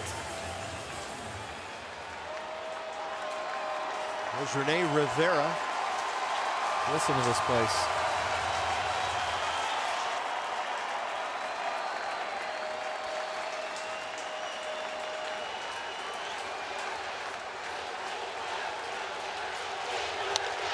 He's up there swinging. Harper is there. Bryce has it for the first out, 5th inning. And you'll hear quite a roar now with Wilmer Flores announced.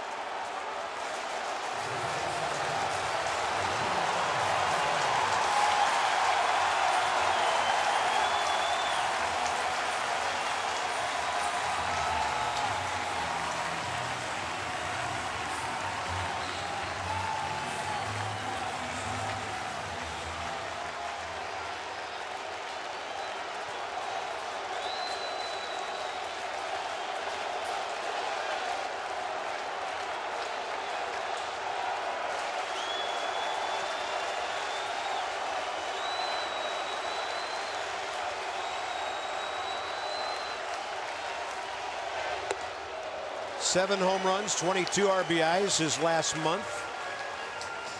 In his last 5, almost invincible.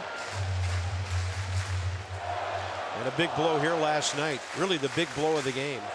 The Nats are ahead. He took Oliver Perez deep with a 3-run shot to left.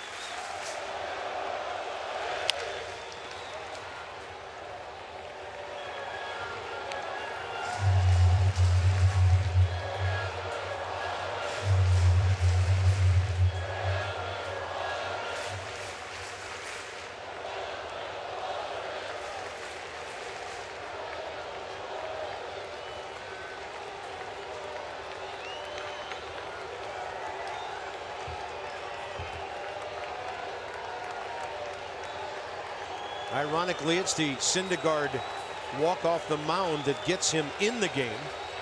And now Strasburg has to get him. 1-1 with 1 out.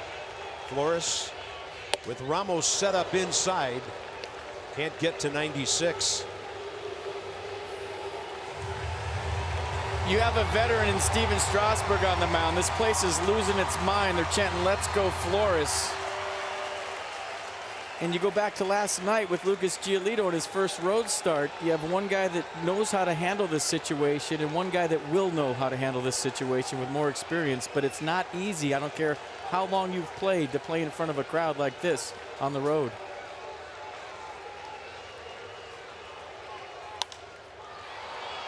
Harper chasing it, but it's heading into the seats, foul.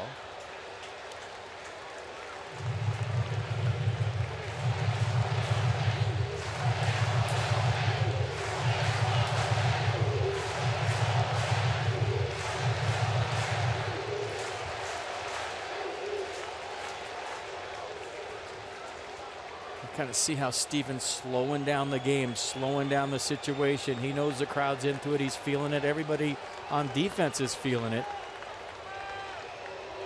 That's a great point. Things are going to happen when he says they do. Right. You're in control. You're on the rubber. You have the mound. You have the ball. It's your game.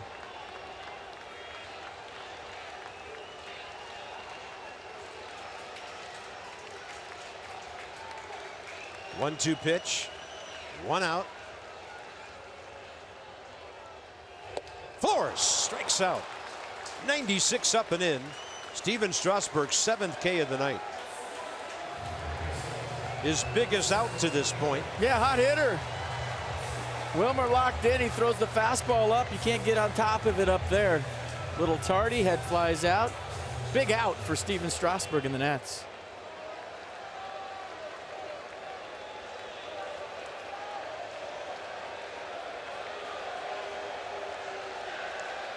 Jose Reyes 0 for 2, grounder to first. A taken third strike.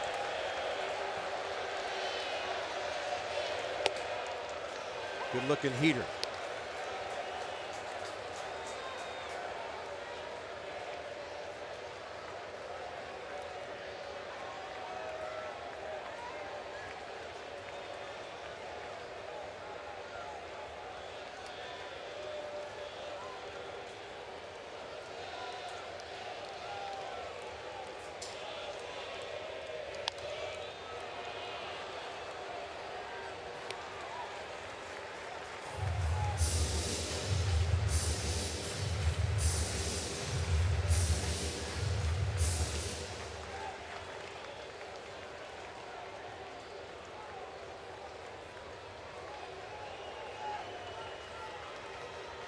Hit a changeup out of the ballpark last night. Nobody touching the heater in this inning.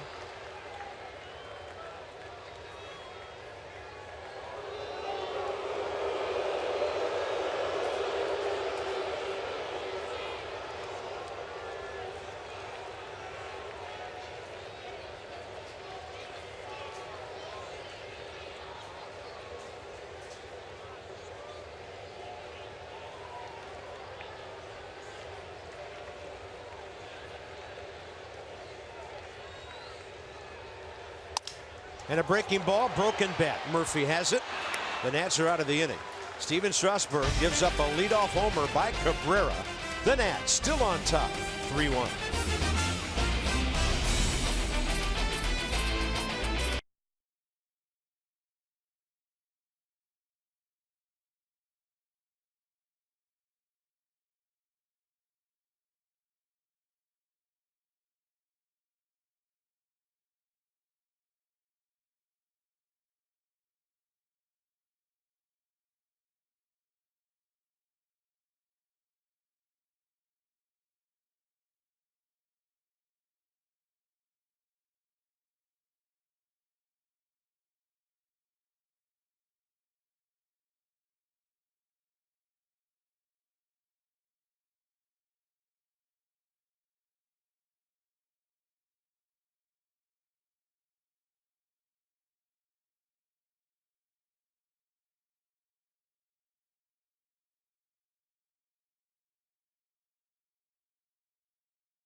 Strikeouts tonight, 130 on the year.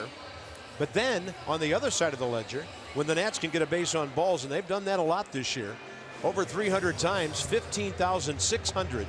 And that's from Care First Blue Cross Blue Shield to support Girls on the Run DC. So take that first step towards a healthier and more active lifestyle. Go for a walk. So we got the car race here. There's an Uber, NYPD. Yes, they should win, especially today. Thank you. Uber's circling. And then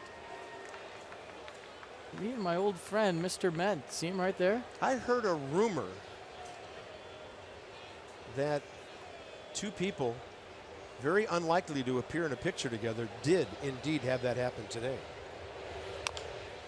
Harper a tapper. Rivera pounces. 1 out. 6th inning. Bryce 0 for 2 with a walk. I did. We buried the hatchet today. I saw him on the concourse before the game. We took a selfie together. The world needs a little more love right now, so me and Mr. Met are friends. We're good. That whole thing's over. We're tight. I gave him a cell phone number. He's been stalking me all game. He's only human. Can't help it. And he's not human. I don't know what he is. Oh, yeah, you're right. He's not. Sorry. Got carried away. I mean, he's still weird looking and all, but we're friends now. We're good. I have some friends that are weird looking, so he fits right in. That's a strike to Wilson Ramos. Seth Lugo on the mound for the Mets here out of the bullpen, his second big league appearance. A couple of innings against the Cubs back on July 1st.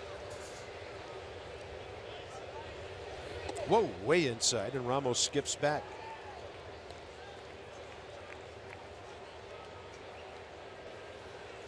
So you know how I got the picture? They said, no, you can't take a selfie with Mr. Met. Who said that? His guard. He's got like a bodyguard. And I said, well, I'm the broadcaster for the Nats that crushes them all the time on the air. And they said, okay, take one. Oh, it was great. Yeah.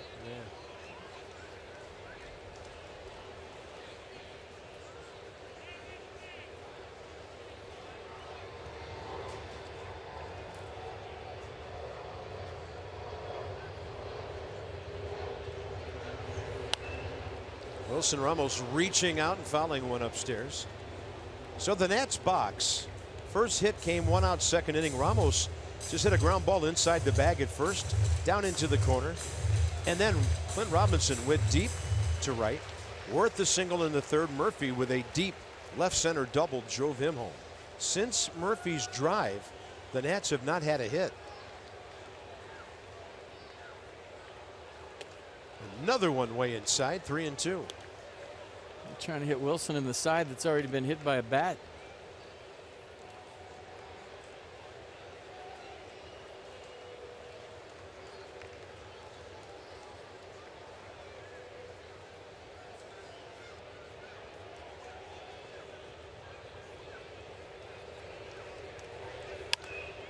And Ramos got under that one.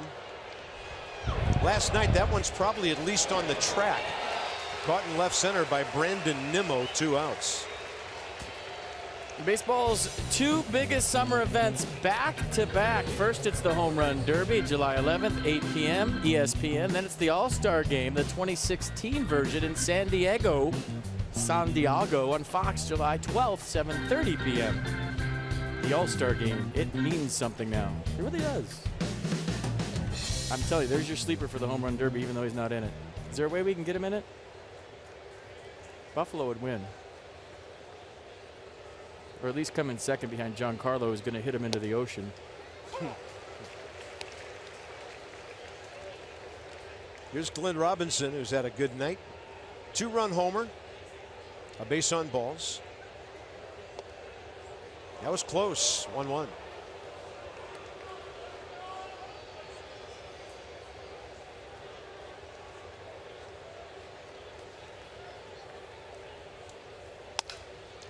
That ball slapped up the middle. That's Jose Reyes on the shift. And the Nats go 1-2-3 and remain without a hit since Murphy's double back in the 3rd. Ooh, wood-fired pizza.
Mercedes-Benz game summary. Visit Mercedes-Benz of Arlington to check out the 2016 CLA 250. Lease at $299 a month. 3-1 Nats as we go to the bottom of the 6th inning. Clint Robinson, very productive with his 5th home run, but Steven Strasburg, the real story here tonight.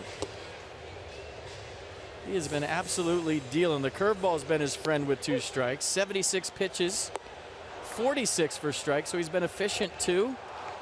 Gave up his first hit last inning, a leadoff home run to Asdrubal Cabrera, but he hadn't given up a hit in a long time off the disabled list. He went 6 2/3 of no-hit ball against the Reds, then 4 here tonight. Curtis Granderson again.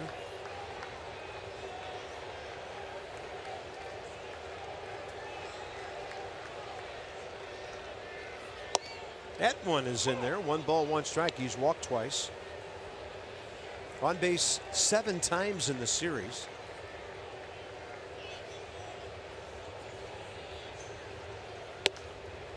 That's up in the zone. He tried to really flex the knees and make it ball 2, but Toby Basner not biting on that.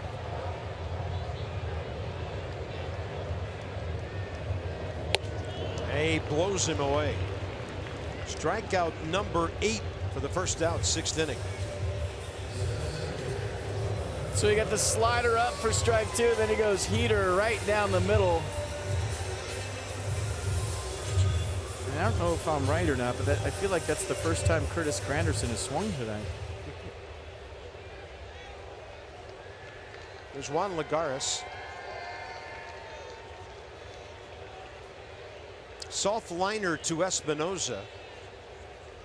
Back in the 4th inning after he came in for Cespedes, who strained his right quad. Train starting to get some rhythm here, some momentum. Freight train.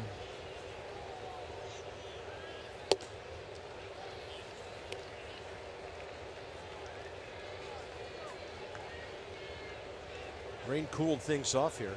75 at game time. Just pounding that fastball up in the zone and nobody really getting to it. Eric Goodell, if they would send 4 batters up here in the 6th inning, it would get them to their pitcher spot, which is the 5-hole.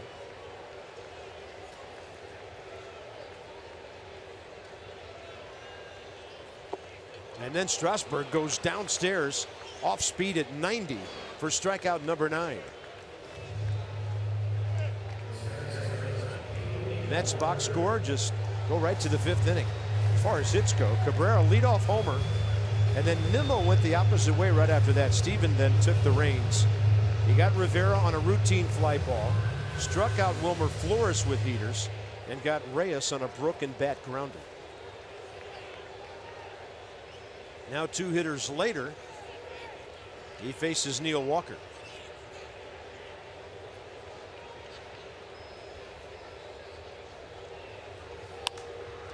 And a pop-up left side for Anthony Rendon.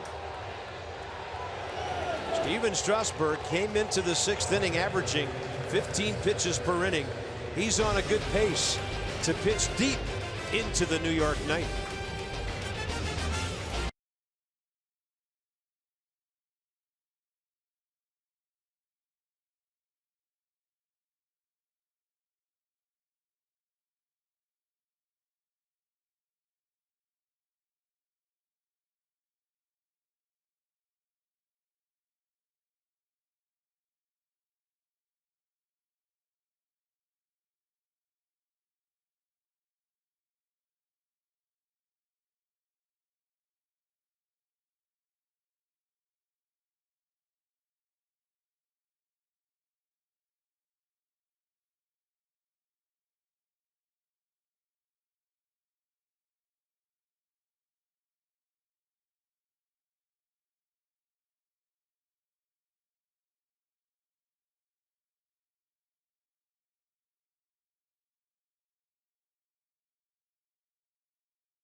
Steven Strasburg has gone 6 innings for the 15th time this year in 16 starts.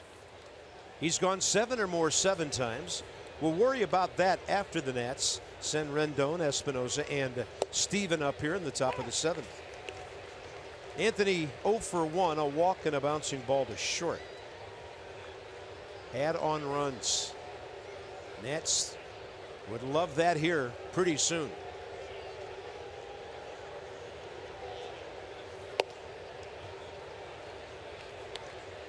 And Lugo's pitched pretty well. He's retired 4 of the 5 men he's faced. 17 pitches, 10 strikes, and an inning and a third, relieving Syndergaard.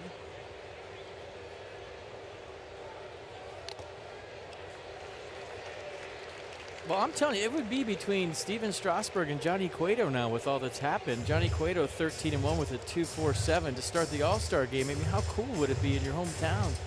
Did you see what happened to Jake Arrieta tonight? He gave up 6 runs on 9 hits over 6 innings, so he got banged around. Yeah. His ERA is up to 2.68 now. Pirates ahead of the Cubs 7-4. Chicago in danger of losing its 4th in a row. I tell you, when it comes to pitching, it is a long season, isn't it? It is. Cubs so invincible for so long, and now scuffling. 2-2 pitch. Front door breaking ball stays up and in. Toby Basner stayed in there for a split second. He was thinking about calling it. Anytime you see an umpire stay in his crouch a tick longer than normal, he's thinking. Yeah, that was pitch number 5 up there in the corner. Rendon goes the other way with authority and well foul.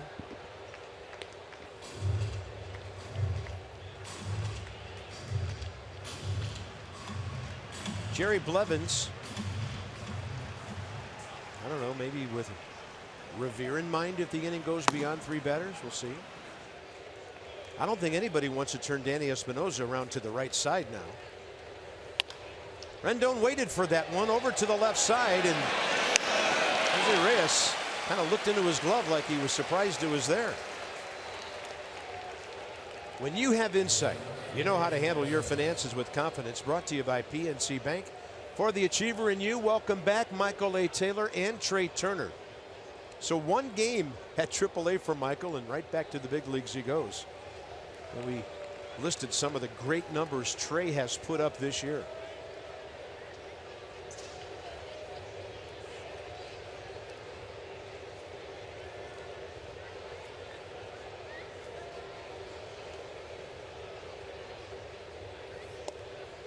Outside to Danny Espinosa, still looking for his first hit of this series. The Mets have struck him out 5 times in a row.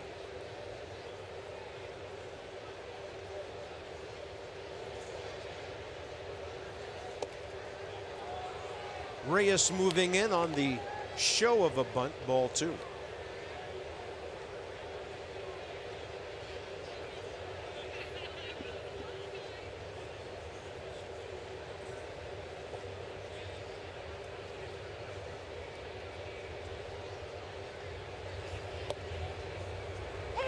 Similar pitch, this one a strike.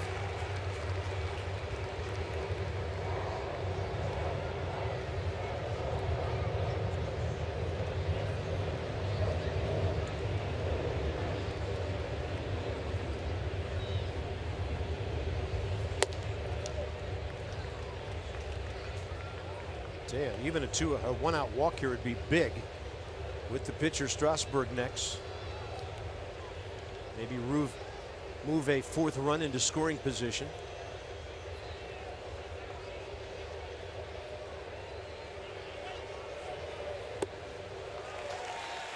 I'll tell you what, all of a sudden Danny Espinosa probably a hot topic in the scouting meeting before a series. You know, maybe you don't really spend a whole lot of time on the 8th place hitter until he does what he did the last homestand. Now the Mets, I'm sure, talked a lot about Danny and how they have to get him out in this series. They're pitching him real tough. Payoff pitch with 1 out. Good at bat. Took a couple of borderline breaking balls. We talked about Trey Turner and Michael A. coming back. With more on Trey, here's Dan. Bob, Trey Turner got a handful of games in center field at AAA Syracuse. Talked to him about that today, along with other reporters. Trey said that he actually feels pretty comfortable out there, despite the limited amount of time. Says he's gotten a good feel for balls off the bat. The one thing that he still needs to kind of adapt to is line drives right at him, but he feels comfortable. But as FP noted earlier, Dusty Baker said probably not going to see him out in the outfield in this series. Not a time to experiment. So maybe in the infield at some point over the next couple days for Trey. That's what Dusty said. This isn't a tryout. This is the regular season in the big leagues. And he said, if I need an outfielder late in the game, it's Michael A. Taylor. So that's our Coons.com sideline report with Dan. Over 2 million vehicles sold and counting. Steven Strasburg this year, 3 sacrifice bunts, 34 in his big league career. This would be a big 90 feet. And a sweeping curveball. Required a big reach by Rivera.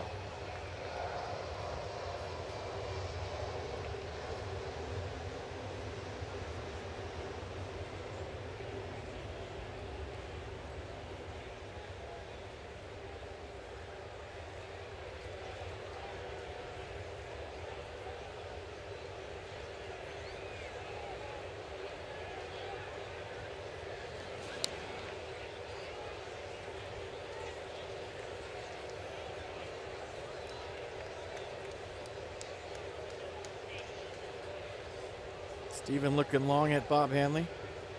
Dusty will change it up. He's not afraid to go bunt one pitch, slash the next pitch, hit and run. You got to stay with him. Good take, 2-1. Bob Hanley looking in his skipper, getting a sign from Dusty. As soon as he gets the sign, he'll walk down and give it to Steven Strasburg. Make sure he's got the attention of Danny Espinosa at first. All right, here we go. Revere on deck. Blevins maybe for him after this AB. 2-1. Strasburg pulls the bat back. Ball 3. That was close. See, this is where I think, well, it's tough. But it's tough to give a team an out when you're ahead in a 3-1 count, right? I mean, you want to get Danny Espinosa to second base, but do you take out of a bunt stance here? And then you're flirting with a 3-2 bunt and strike 3 and all that. But I hate to give an out up in a 3-1 count, even with your pitcher.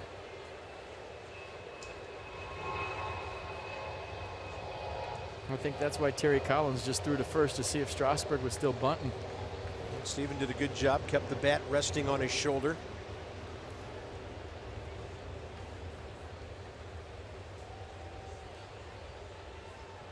He's looking back like, huh? Didn't look too sure, did he? He's going to lay down a perfect bunt. Flores to Walker. 3-4. Now we'll see if we go lefty-lefty here. With Ben Revere coming in. Worth on deck. And here comes Terry Collins. He's got the pitcher spot due up first. And Kelly Johnson's going to come out and play second base, replacing Neil Walker, the last batter in the bottom of the 6th inning. So our UPS store called to the bullpen. Together there's nothing we can't solve. Visit the UPSstore.com for locations. Jerry Blevins, former Nat, on the way.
A different kind of ball game tonight.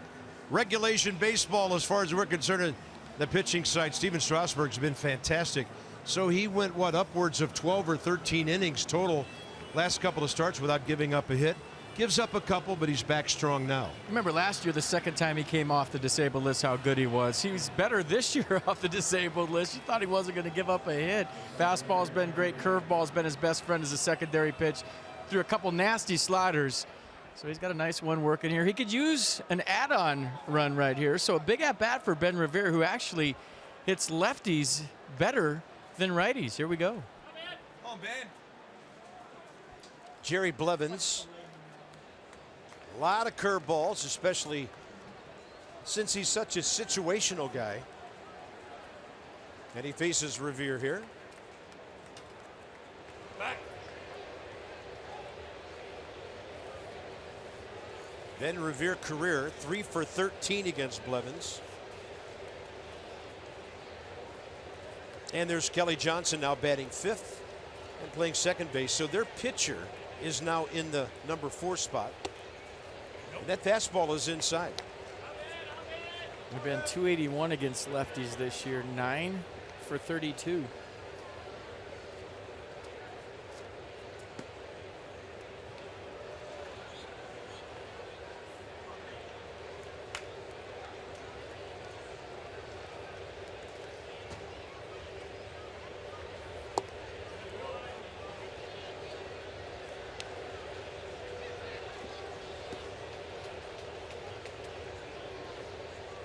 Huge run sitting on its second in a 3-1 game. Top 7. The outfield cheating real shallow here. Danny Espinosa going to have to work real hard to score on a base hit. And that's 3-0.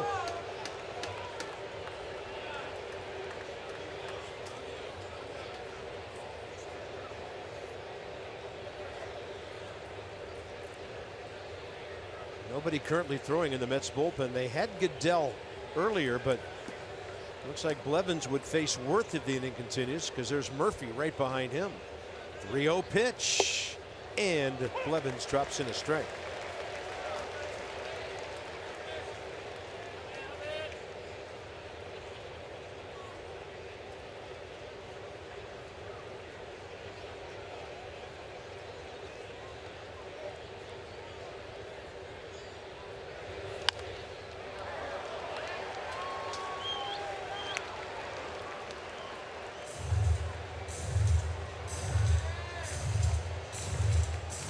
Jason Worth is 1 for 1 career against Blevins if it gets there. On base twice tonight.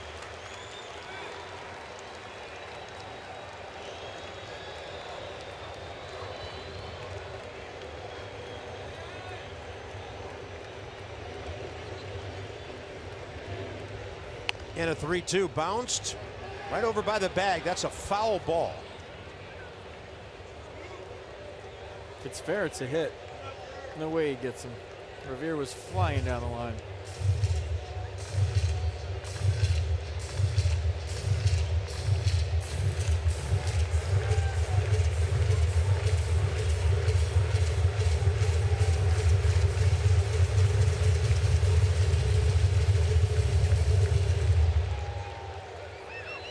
Nats still looking for their first base hit since Murphy's RBI double 3rd inning.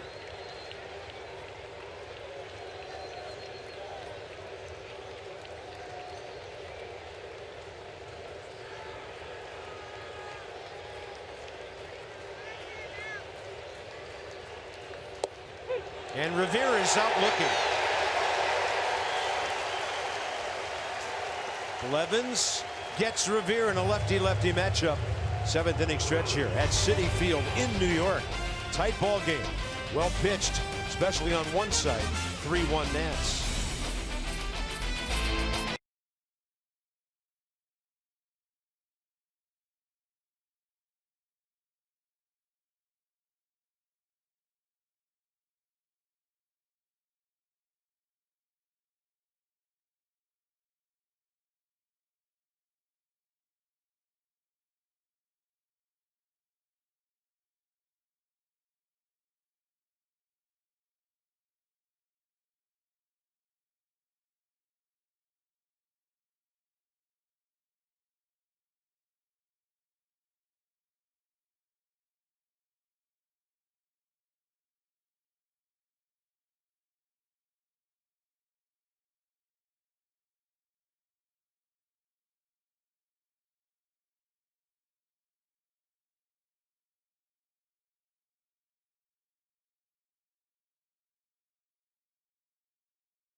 strikes.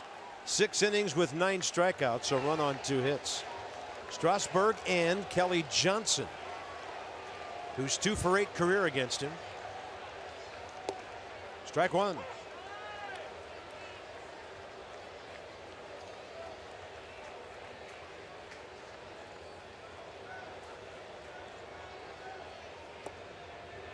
Looked like he held on that nasty curveball.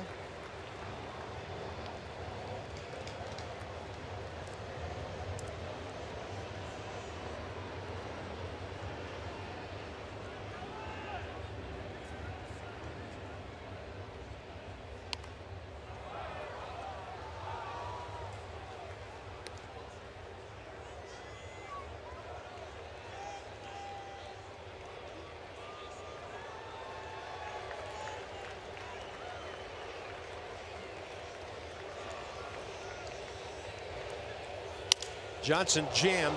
The bat flies into the seats as Strasburg throws him out. Right over by the Mets dugout. Big part of the bat flying out of here. And a big out for Strasburg, 7th inning. Yeah, hit a seat. There's nobody in it. Everybody's okay. Big first out here in the bottom of the 7th. Supposed to be away. Yanked it to the other side. It worked nicely. Good concentration by Steven as there was stuff flying everywhere. As Jubal Cabrera. High drive homer to right last time. His 2nd of the series, 12th of the year. And he can't catch up with that thing tailing up and away.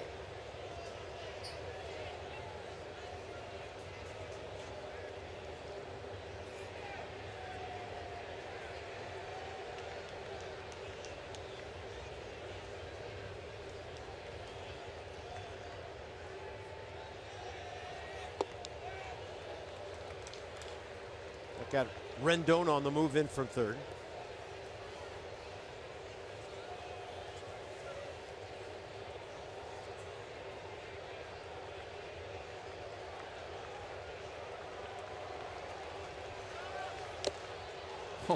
You know, and as the game goes on, they're getting later on his fastball. It just, I mean, we've seen it before. You almost can feel it when you've seen Steven Strasburg pitch as much as we have. There's a certain tempo, a flow, a cadence to his rhythm, to the game when he's the freight train going downhill. You can feel it. It's almost like your clock is going off as a baseball player. You just kind of feel it. Pretty well hit, high in the air to center, but plenty of room for Ben Revere. 2 outs. Inside the Numbers brought to you by Jeep. Consecutive decisions won as a starter. So he's way beyond everybody else right now.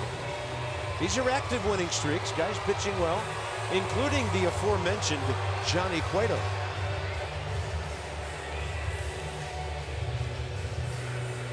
Brandon Nimmo now with 2 outs, bases empty, 7th inning. Single to left after the Cabrera homer last time. Pulled a ground ball to Murphy first time up.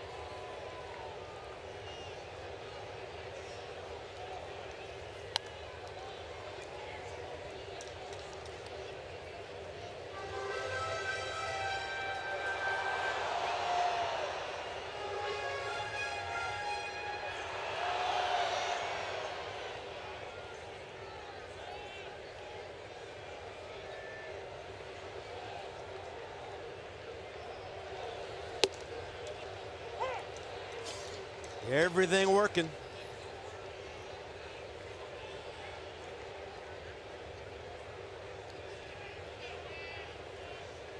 .109 last time out against the Reds when he left with 2 outs in the 7th.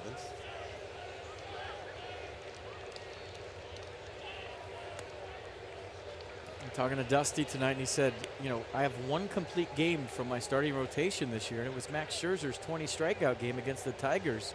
That his bullpen's been used a lot, and he could use one sometime soon. We'll see. Pitch count getting up there for Strasburg. He didn't mention any names or any times, but I know he'd like one out of his big right-hander tonight. We'll see. Pitch count getting up there.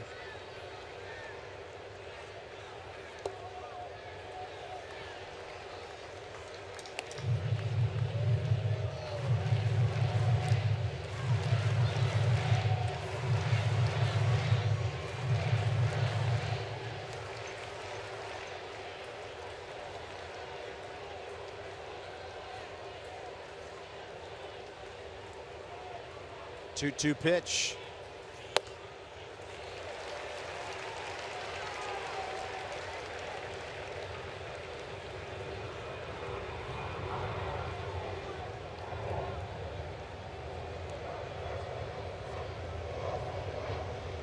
Mike Maddox on the horn.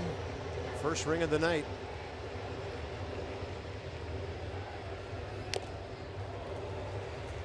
That one right into Toby Basner's mask.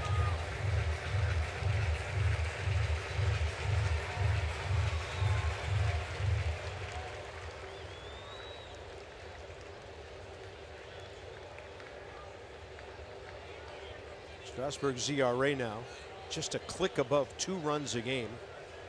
Started the night at 2.71. Actually, opponent's batting average at 201. And that breaking ball up a little bit. It's a good pitch. He's been calling the high strike all night. For some reason, he gave up on this one. Mike Maddox wants to know where it is, and so does Steven Strasburg. Huh. Third walk of the night. Maddox to the mound with Rene Rivera, the catcher, coming up. It's a breather right here. That's all this is. Maybe settle him down a little bit after the weird call right there on the 3-2 pitch.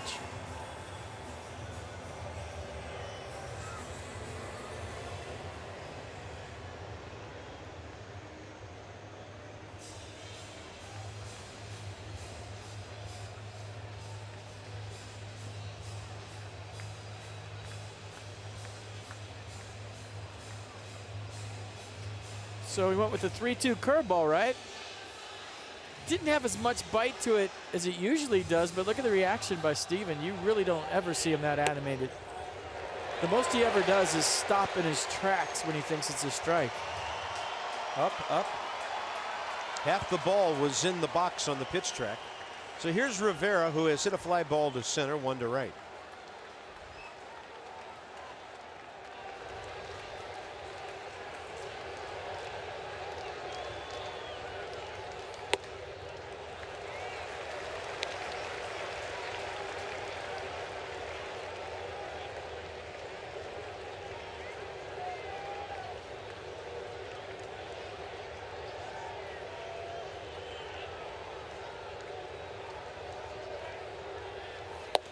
That's in there.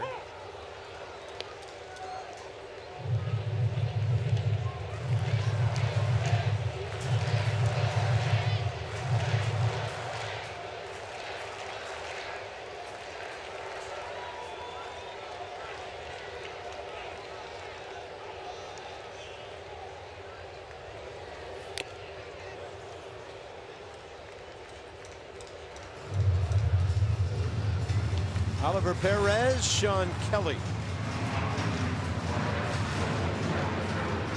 Right-handed batter Wilmer Flores on deck.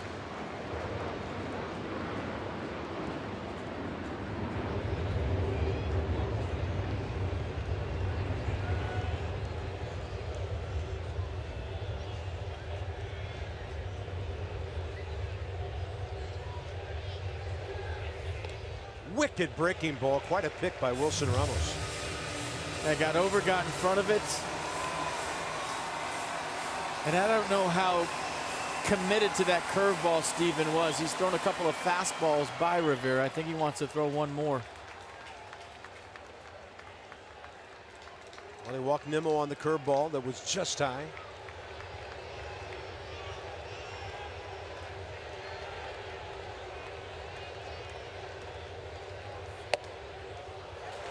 Ramos holds it there for a while. 3-2. And Nimmo will have a head start. Close, very close.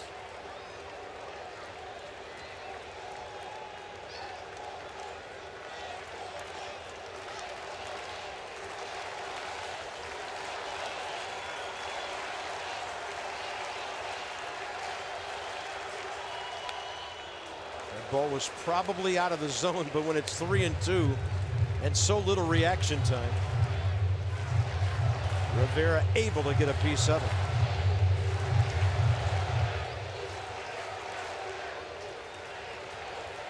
Dusty pacing because Wilmer Flores is on deck. He knows that this is probably the end of the night for his right-hander, and a huge pitch coming in this ball game right here, right now.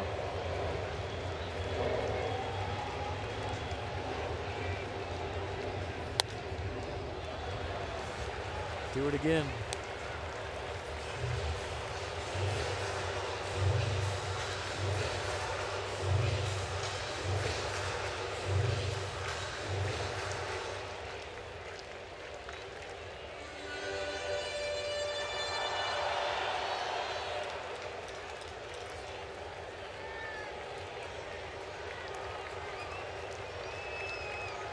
Three-two again. And a bouncer to Espinosa. Steven Strasburg goes 7 for the 8th time this year, shutting down the Mets. A run on 2 hits. Worth, Murphy, Harper coming up. Well done, All-Star.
This copyrighted telecast is presented by authority of the Washington Nationals and may not be reproduced or retransmitted in any form. And the accounts and descriptions of this game may not be disseminated without the expressed written consent of the Washington Nationals. Big baseball night in the Big Apple. Game 2 of this 4-game set. Nats are 3 games up on the Mets. In the East, it's a 3-1 into the 8th. Metro's safety surge is impacting getting around town this weekend again. Look out for updates and alerts with Mission Metro on WUSA 9 News. Strasburg getting some love. 108 pitches, 67 strikes, 7 hard-fought, very good innings. 9 Ks, 3 walks. Just a run on 2 hits.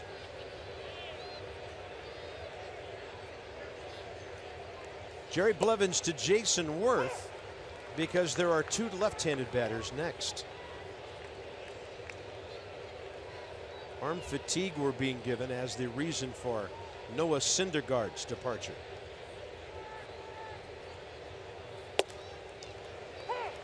Think 0-2 to Worth. You think they're going to tell the media anything in this town? No way. Keep it simple, general, and we hope he's okay.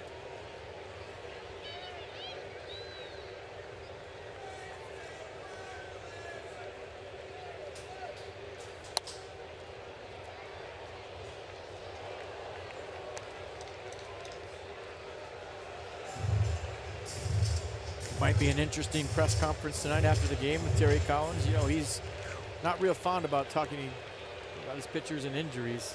There's been a few testy ones, if you will, this year. And as a manager, you get sick of going in there every night and talking about injuries, even if they're happening. You just want to talk about baseball.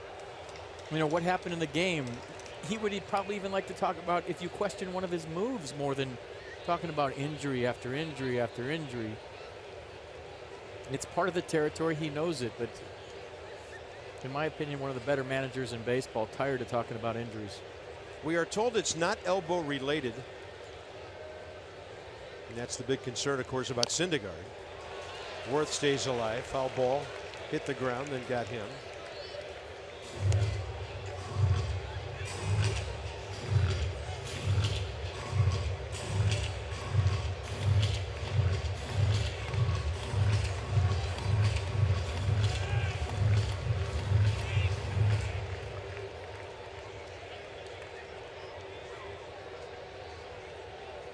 Worth against Blevin's career. 1-for-1 with a pair of walks. Big gap left center. Targets away. 0-2, and that's way upstairs and out there.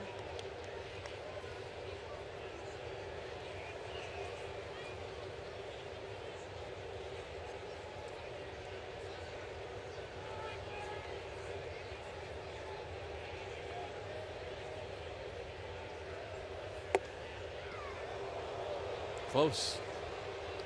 Toby Basner's strike zone has gotten a little smaller for both teams here. Super close.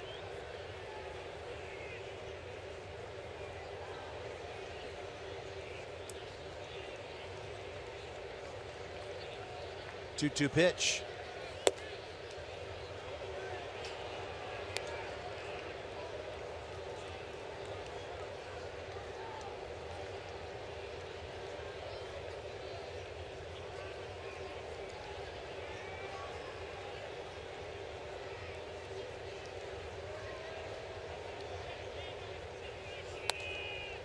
Close enough to be hacking.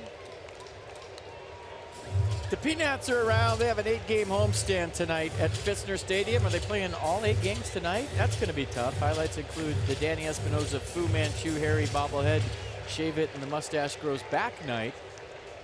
Call the number on your screen or go to the website for more information.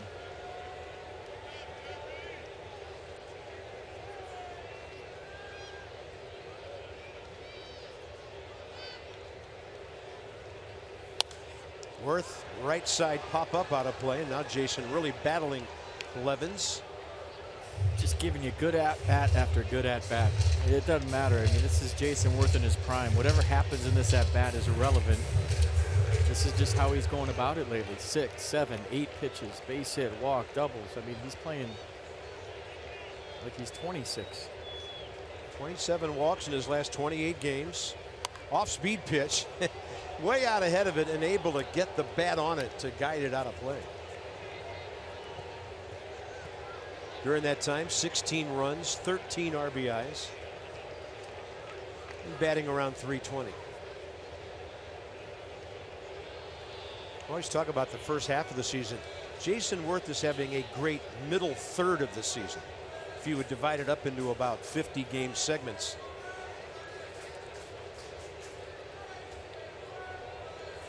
Three-two again. This one close to playable for Granderson. He's going to come twisting back and be fouled by plenty. 1 out, 8th inning. Blevins wins the battle.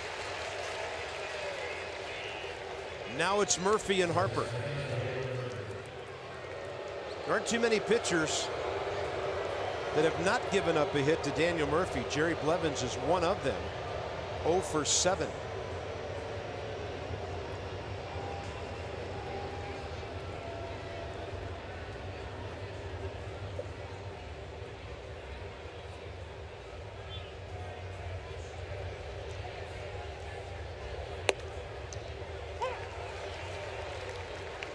Murph tonight, big hit, gave the Nats a 3-run lead back in the 3rd. So 2 times around the order since, and the Nationals still licking for the first hit since that 3rd inning blast. 0-2. Sitting on some off speed. It's pretty good. Yeah, Murphy playing in 84 games previously. 37 nights of restless sleep. That's in there. 2 outs.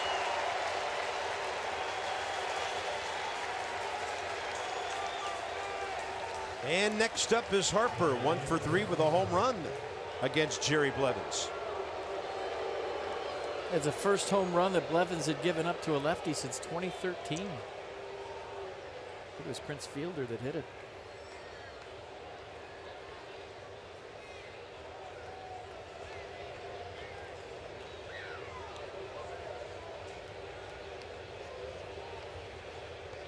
Bryce tonight 0 for 2, a base on balls.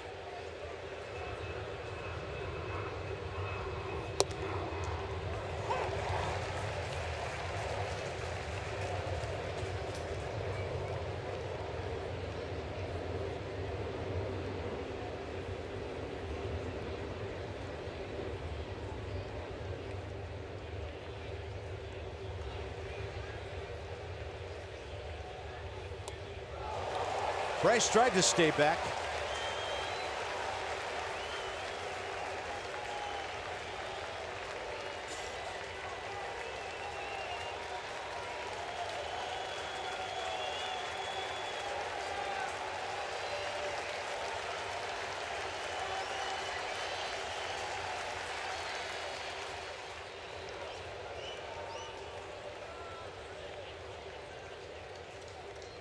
Started to get antsy a little bit with that 2-run lead. Whenever you sit on a lead for this long as a ball club and you're on the road, I mean, it's easy to say up here, add on some runs like it's a video game. It's hard to do down there, but if there's a way to do it, that's how you take the home team out of it, the crowd and everything. You're up 3-1, a 4-1, 5-1. Now everybody breathing easier, but this one you still have an uneasy feeling about it. 1 and 2 to Bryce.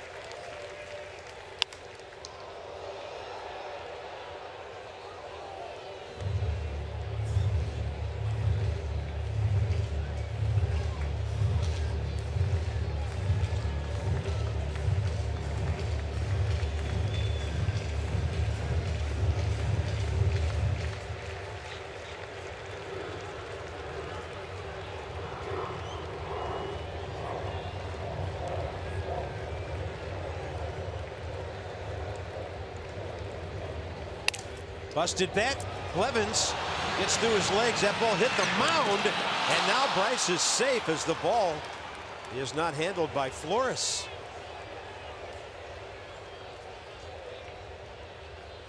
I think the speed of the ball fooled Blevins and the bat being broke too. There was a lot going on right there and he kind of fanned on it on an in-between hop. Let's look at it again.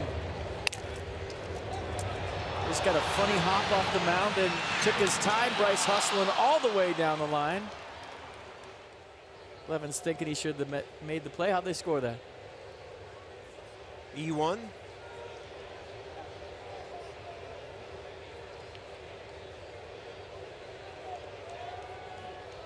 Blevins stays to face Wilson Ramos.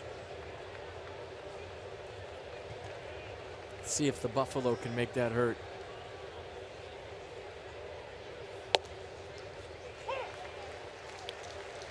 Go for 2 career against Blevins.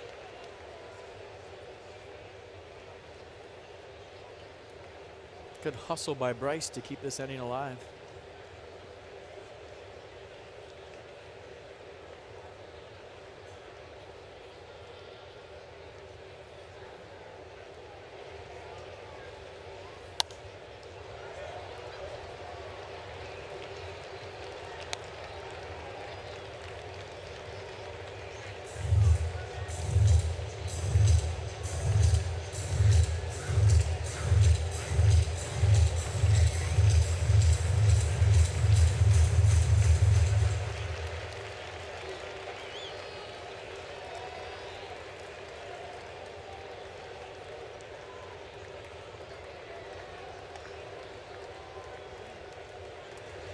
And the 0-2 just outside.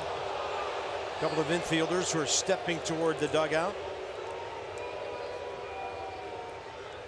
And backdoor cutter right there. Started off the plate. Rivera's having a chat with Toby Basner as we speak. But he set up so far off. He hit the target, but he wasn't near the plate.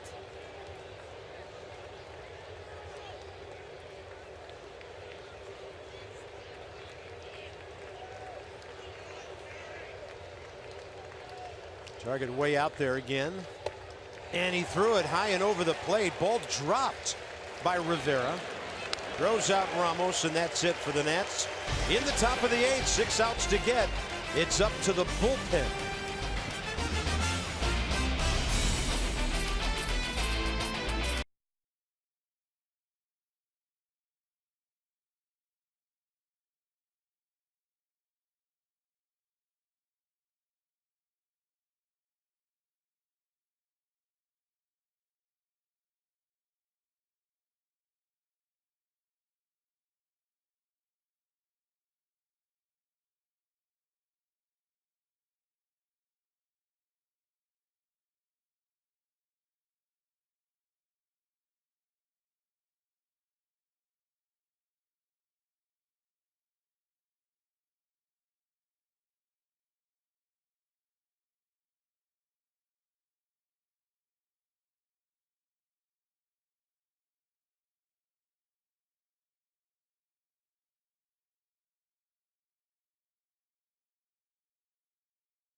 Big-time curveball from Strasburg.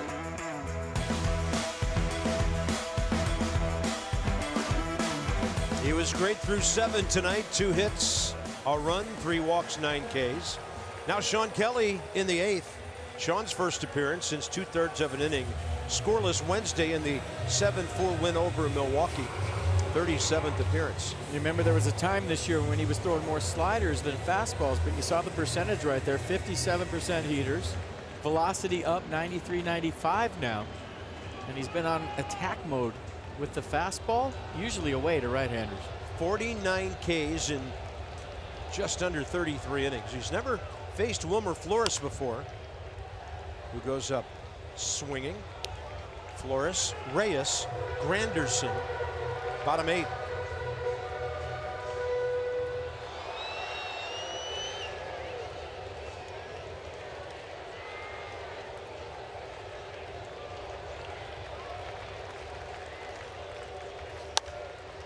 The other way. Fair ball into the corner. Price has to get down there and dig it out, and he does. Leadoff double. Wilmer Flores.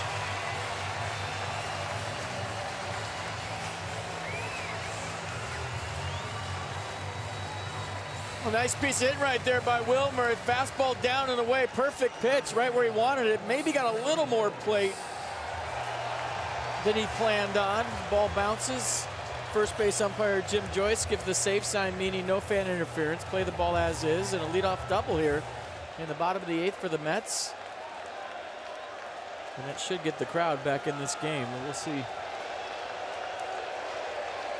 Jose Reyes. Choked up on that bat. Fouling it back on the first one. He's 3 for 4 career against Kelly. Blake Trinan, Oliver Perez.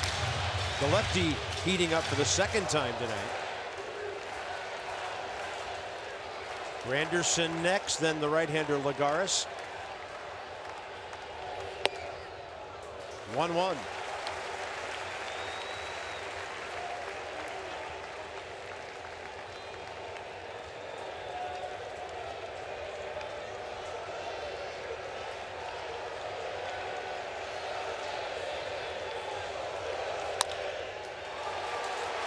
Murphy can't get off a throw until it's too late.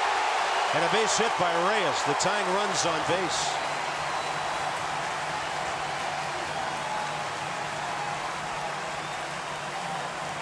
telling you, face a guy like Steven Strasburg for 7 innings. You bring in anybody else, it gives a ball club life. All of a sudden, Wilmer Flores with a leadoff double. Now Jose Reyes with an infield single. Great effort by Daniel Murphy. Just one too many rolls because of the momentum that took him into right field. And here comes Dusty Baker, and that's going to do it for Sean Kelly. Yeah, he wants Oliver Perez for Granderson. Oliver threw 35 pitches, 24 strikes in an extended outing here last night. So the Mets have the tying runs on base, and Citi Field, 35,000 have come back to life.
Baseball on Masson, brought to you by American Standard Heating and Air.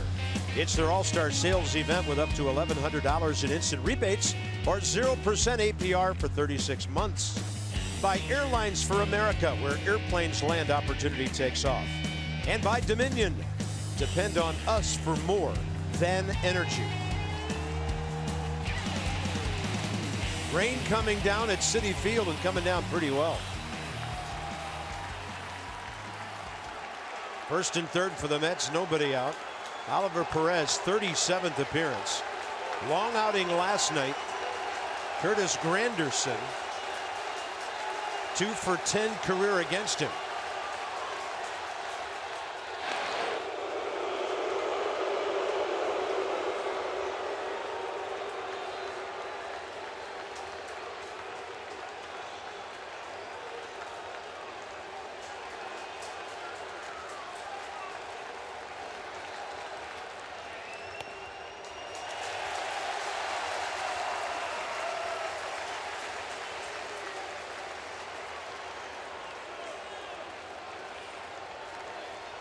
Ollie working fast. Curtis Granderson stepping out. A lot of things going on here. Got to keep Reyes close to first with the ball on the field. Ben Revere's going to grab it and throw it back in to the Mets bullpen.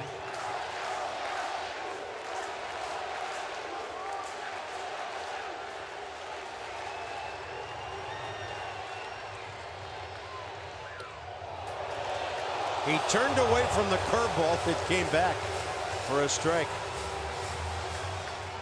Little frisbee right there. Wiffle ball slider. Did it come back? Drop down. Clearly a strike. Wow. Inside.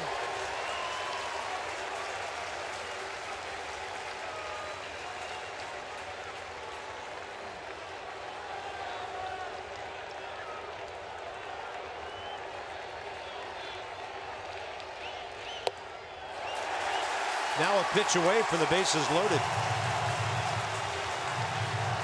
Could be a one-hitter deal for Perez. Juan Lagares on deck.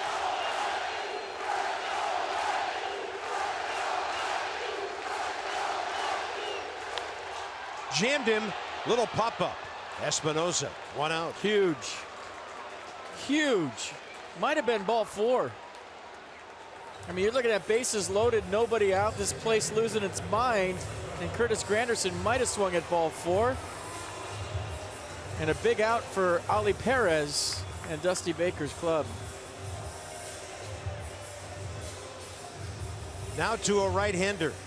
Juan Lagares due up. Blake Trinan in a moment.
With 2 on 1 out, 8th inning. Blake Trinan will get the call.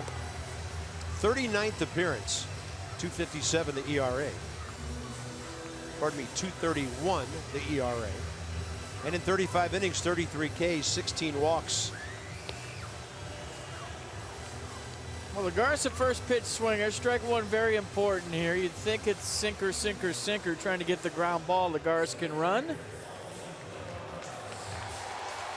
A little drama here in the bottom of the 8th. Third base, Flores led off with a double. Went to third on the Reyes infield hit. Worthy to note that Daniel Murphy might have saved a run by just getting to that ball, stopping Flores at third. Double plays in order here. Juan Lagares 0 for 3 career against Blake Trinan. 2 ground balls in those 3 at bats.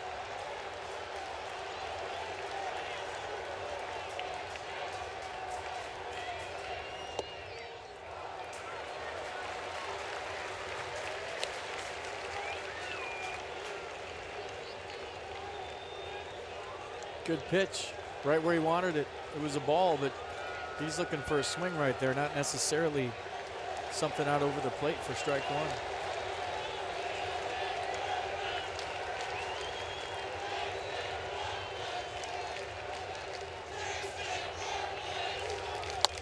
Bouncing ball, foul.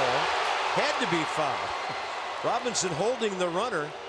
It went diving into foul territory. Well, this is a point in the game where you're playing no doubles if you're Clint Robinson, because Jose Reyes, the tying run, is on first base. He can run, so you don't shuffle off as a first baseman. You stay right where you're at. One more shuffle, and if that ball is fair, it gets 5. Good effort. Don't be an umpire. Play the ball. Let the umpire call it.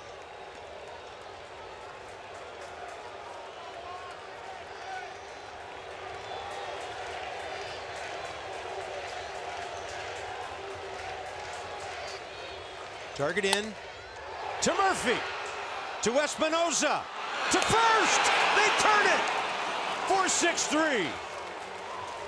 Not an easy chance at all for Murphy. And then Denny Espinoza, the makeup arm to make it happen. Oh, Murphy wrestled with this one, didn't he?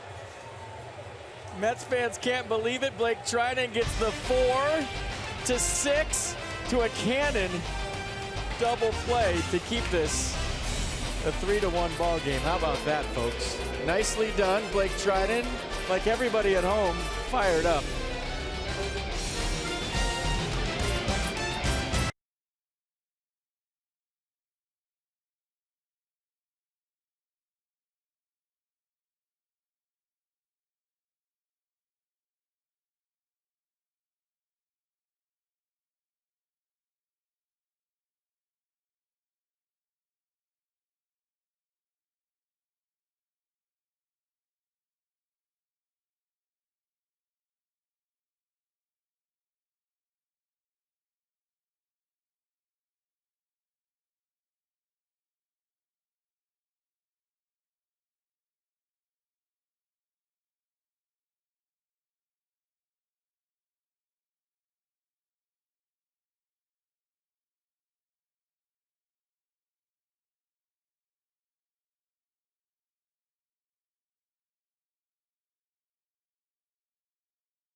Promised you earlier in the game, it's Miller time, brought to you by Miller Lite. Geez, I wonder what our Miller moment's going to be tonight. Watch Daniel Murphy with a tough in-between hop go to a knee to get it to Danny Espinosa. Look at that, wrestle it, you're good. Get rid of it, you're good. Danny Espinosa will take care of the rest. He'll drive you home. And how about the emotion from Blake Trinan, getting us all, and I mean all, fired up. And maybe the biggest double play of the year. This place was coming alive. The heart of the order coming up. That was Cespedes' spot right there. And Daniel Murphy with a foie double play, if you will. Hard to remember Blake Trinan making a bigger pitch his entire young career than that, given the situation. Clint Robinson against Eric Goodell. Here we go, top of the ninth. And you could see that kind of setting up for and then once he gloved it, Danny Espinosa did the rest after the nice feed. Robinson right off the end of the bat, and coming in to get it, Curtis Granderson. The Nats still don't have a hit since the third inning. If you'd like to win a meet and greet with Anthony Rendon, check out Massa Nationals on Twitter and tag your tweets with hashtag #BallparkStyle for your chance to win. It's brought to you by Hair Cuttery, home of the Smile Back Guarantee.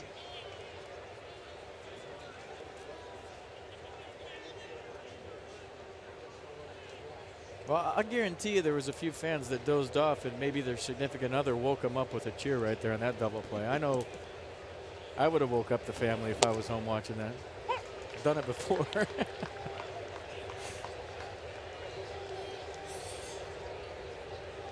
Rendon 0 for 2, a walk tonight.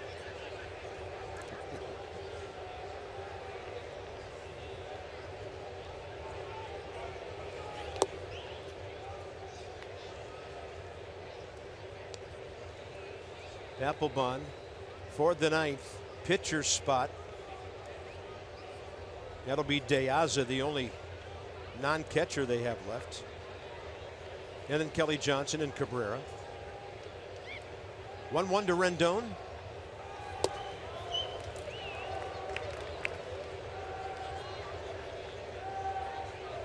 Anthony 0 for 3 career with a sacrifice fly against Eric Goodell.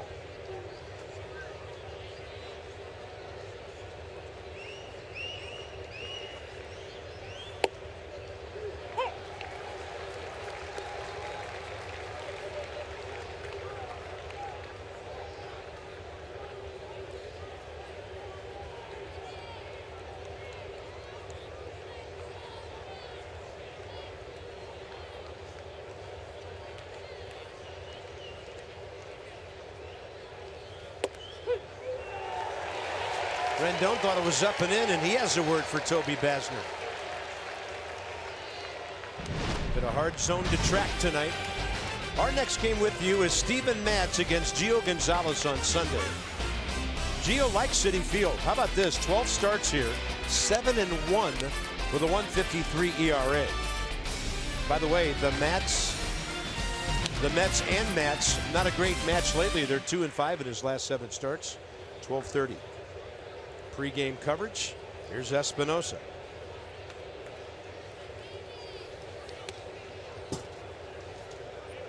Danny against Goodell 0 for 3. Walk last time. The hits are even at 4. The Nats lead 3-1. How many times do you see it after a slugfest games like this? Happens every time.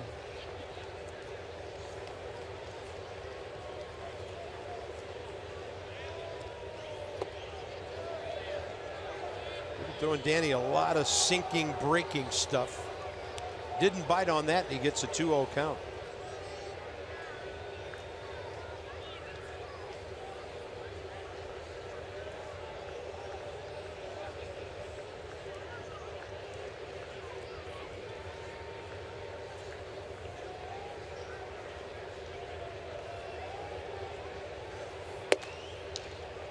Almost wore one on the shoulder there. Of the upper arm.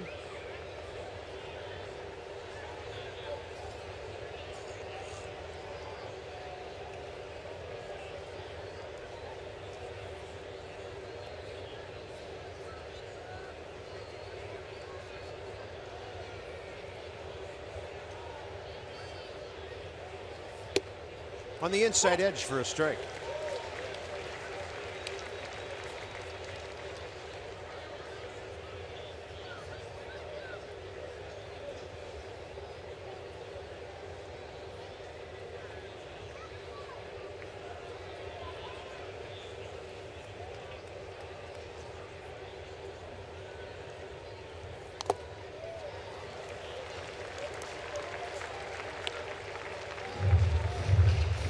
Johnny Holiday, Ray Knight, and our WB Mason Nats Extra postgame show when this one's over.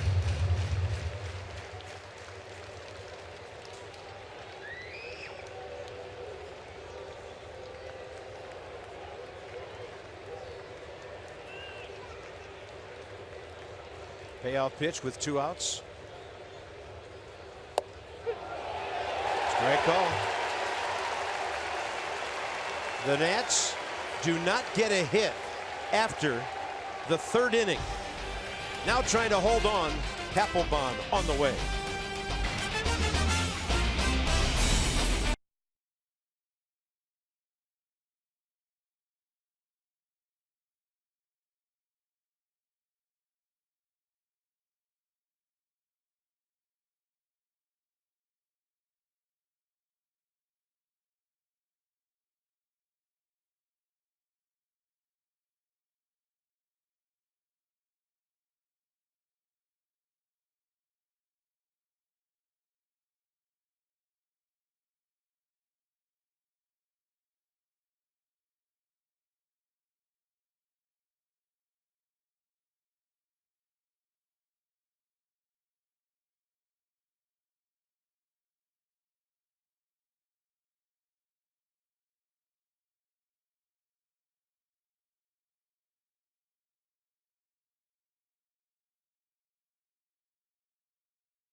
Nats 1-4-1 Mets. 4-5-6 in the bottom of the 9th for New York. Jonathan Papelbon's 28th appearance. A fastball averaging 90.8 miles an hour. Slider 79.6. Split 85.5. Opponents hitting 248. Righties 255. Lefties 240.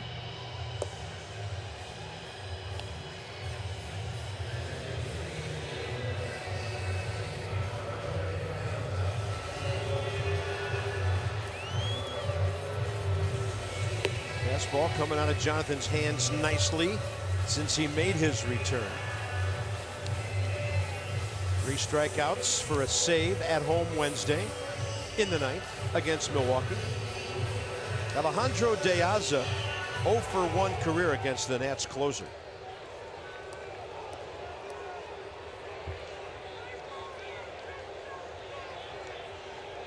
Kelly Johnson after that, and then Asdrubal Cabrera. So 3 lefties here.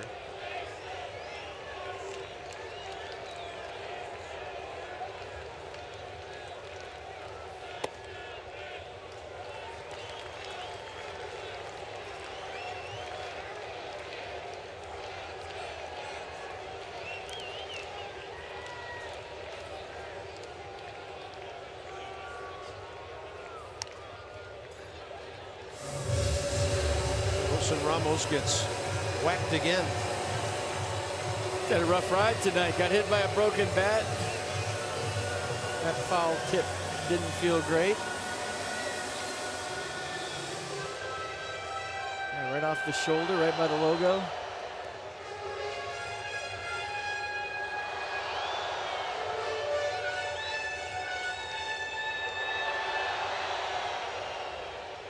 Toby Basner's strike zone is wide in the last couple of innings. Jonathan Papelbon will take the same one that you saw in the top of the 9th.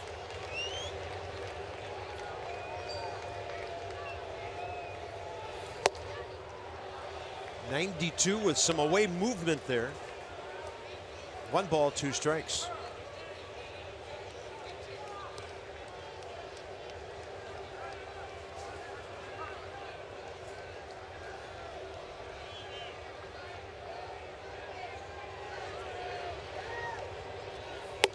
Right in there for the taken 3rd strike. And Diaza giving it to Toby Basner now too. So he's heard it from Anthony Rendon, Danny Espinosa, and now Diaza, 3 hitters in a row. Look good on pitch track. You pinch hit in the bottom of the 9th. Your club's down. You got to be swinging. Here's Kelly Johnson, who is over. Well, I'll tell you later. You caught yourself. All right. Yeah, you heard part of it. We'll give you the matchup numbers after the at-bat. He's oh so ready to hit. He is oh so kind of ready.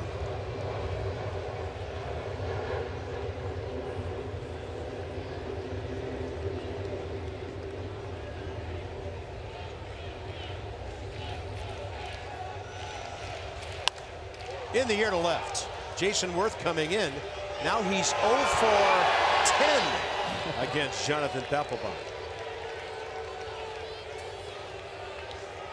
Last hope for the Mets as Jubal Cabrera, who has their only RBI tonight, a home run leading off the 5th against Steven Strasburg, who's trying to get to 12-0 with the help of his bullpen. Cabrera 1 for 3 career against Papelbon.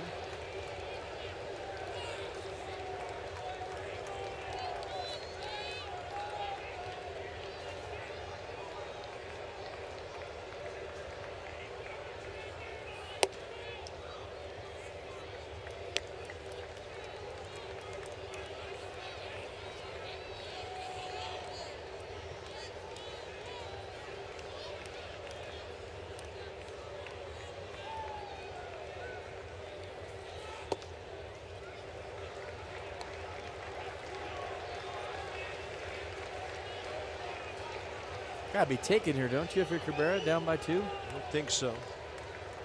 Rookie Brandon Nimmo on deck, who has a single and a walk. Low, 3-0.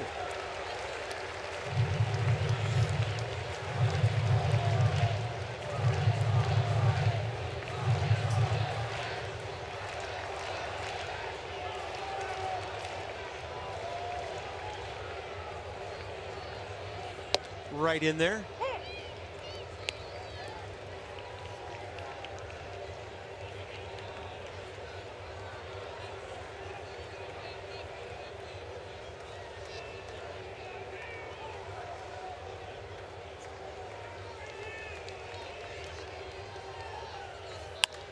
Up in the zone, up in the air. Left field. Jason Worth and Steven Strasburg is 12-0. As the Nats pull even in the series. This assures them that come All-Star break, they will be alone in first place. That's a big win all the way around. Great defense behind Steven, and the bullpen did a nice job. Some clutch hitting. Clint Robinson with the home run. Back to 4 games. It's all you have to do is split with the Mets in this series, and you take 4 games, 4 days off the schedule, and you're right back where you started. That's FP, and for Dan, Bob Carpenter. It took 3 hours and 17 minutes to get it done. The Nats didn't have a hit after the 3rd, but Strasburg was so good, it ended up not mattering. Our next telecast Sunday will get you going with Nats Extra at 12:30. This has been a presentation of Masson. Johnny and Ray straight ahead from the studio with a great story to tell from Citi Field in New York. See you later.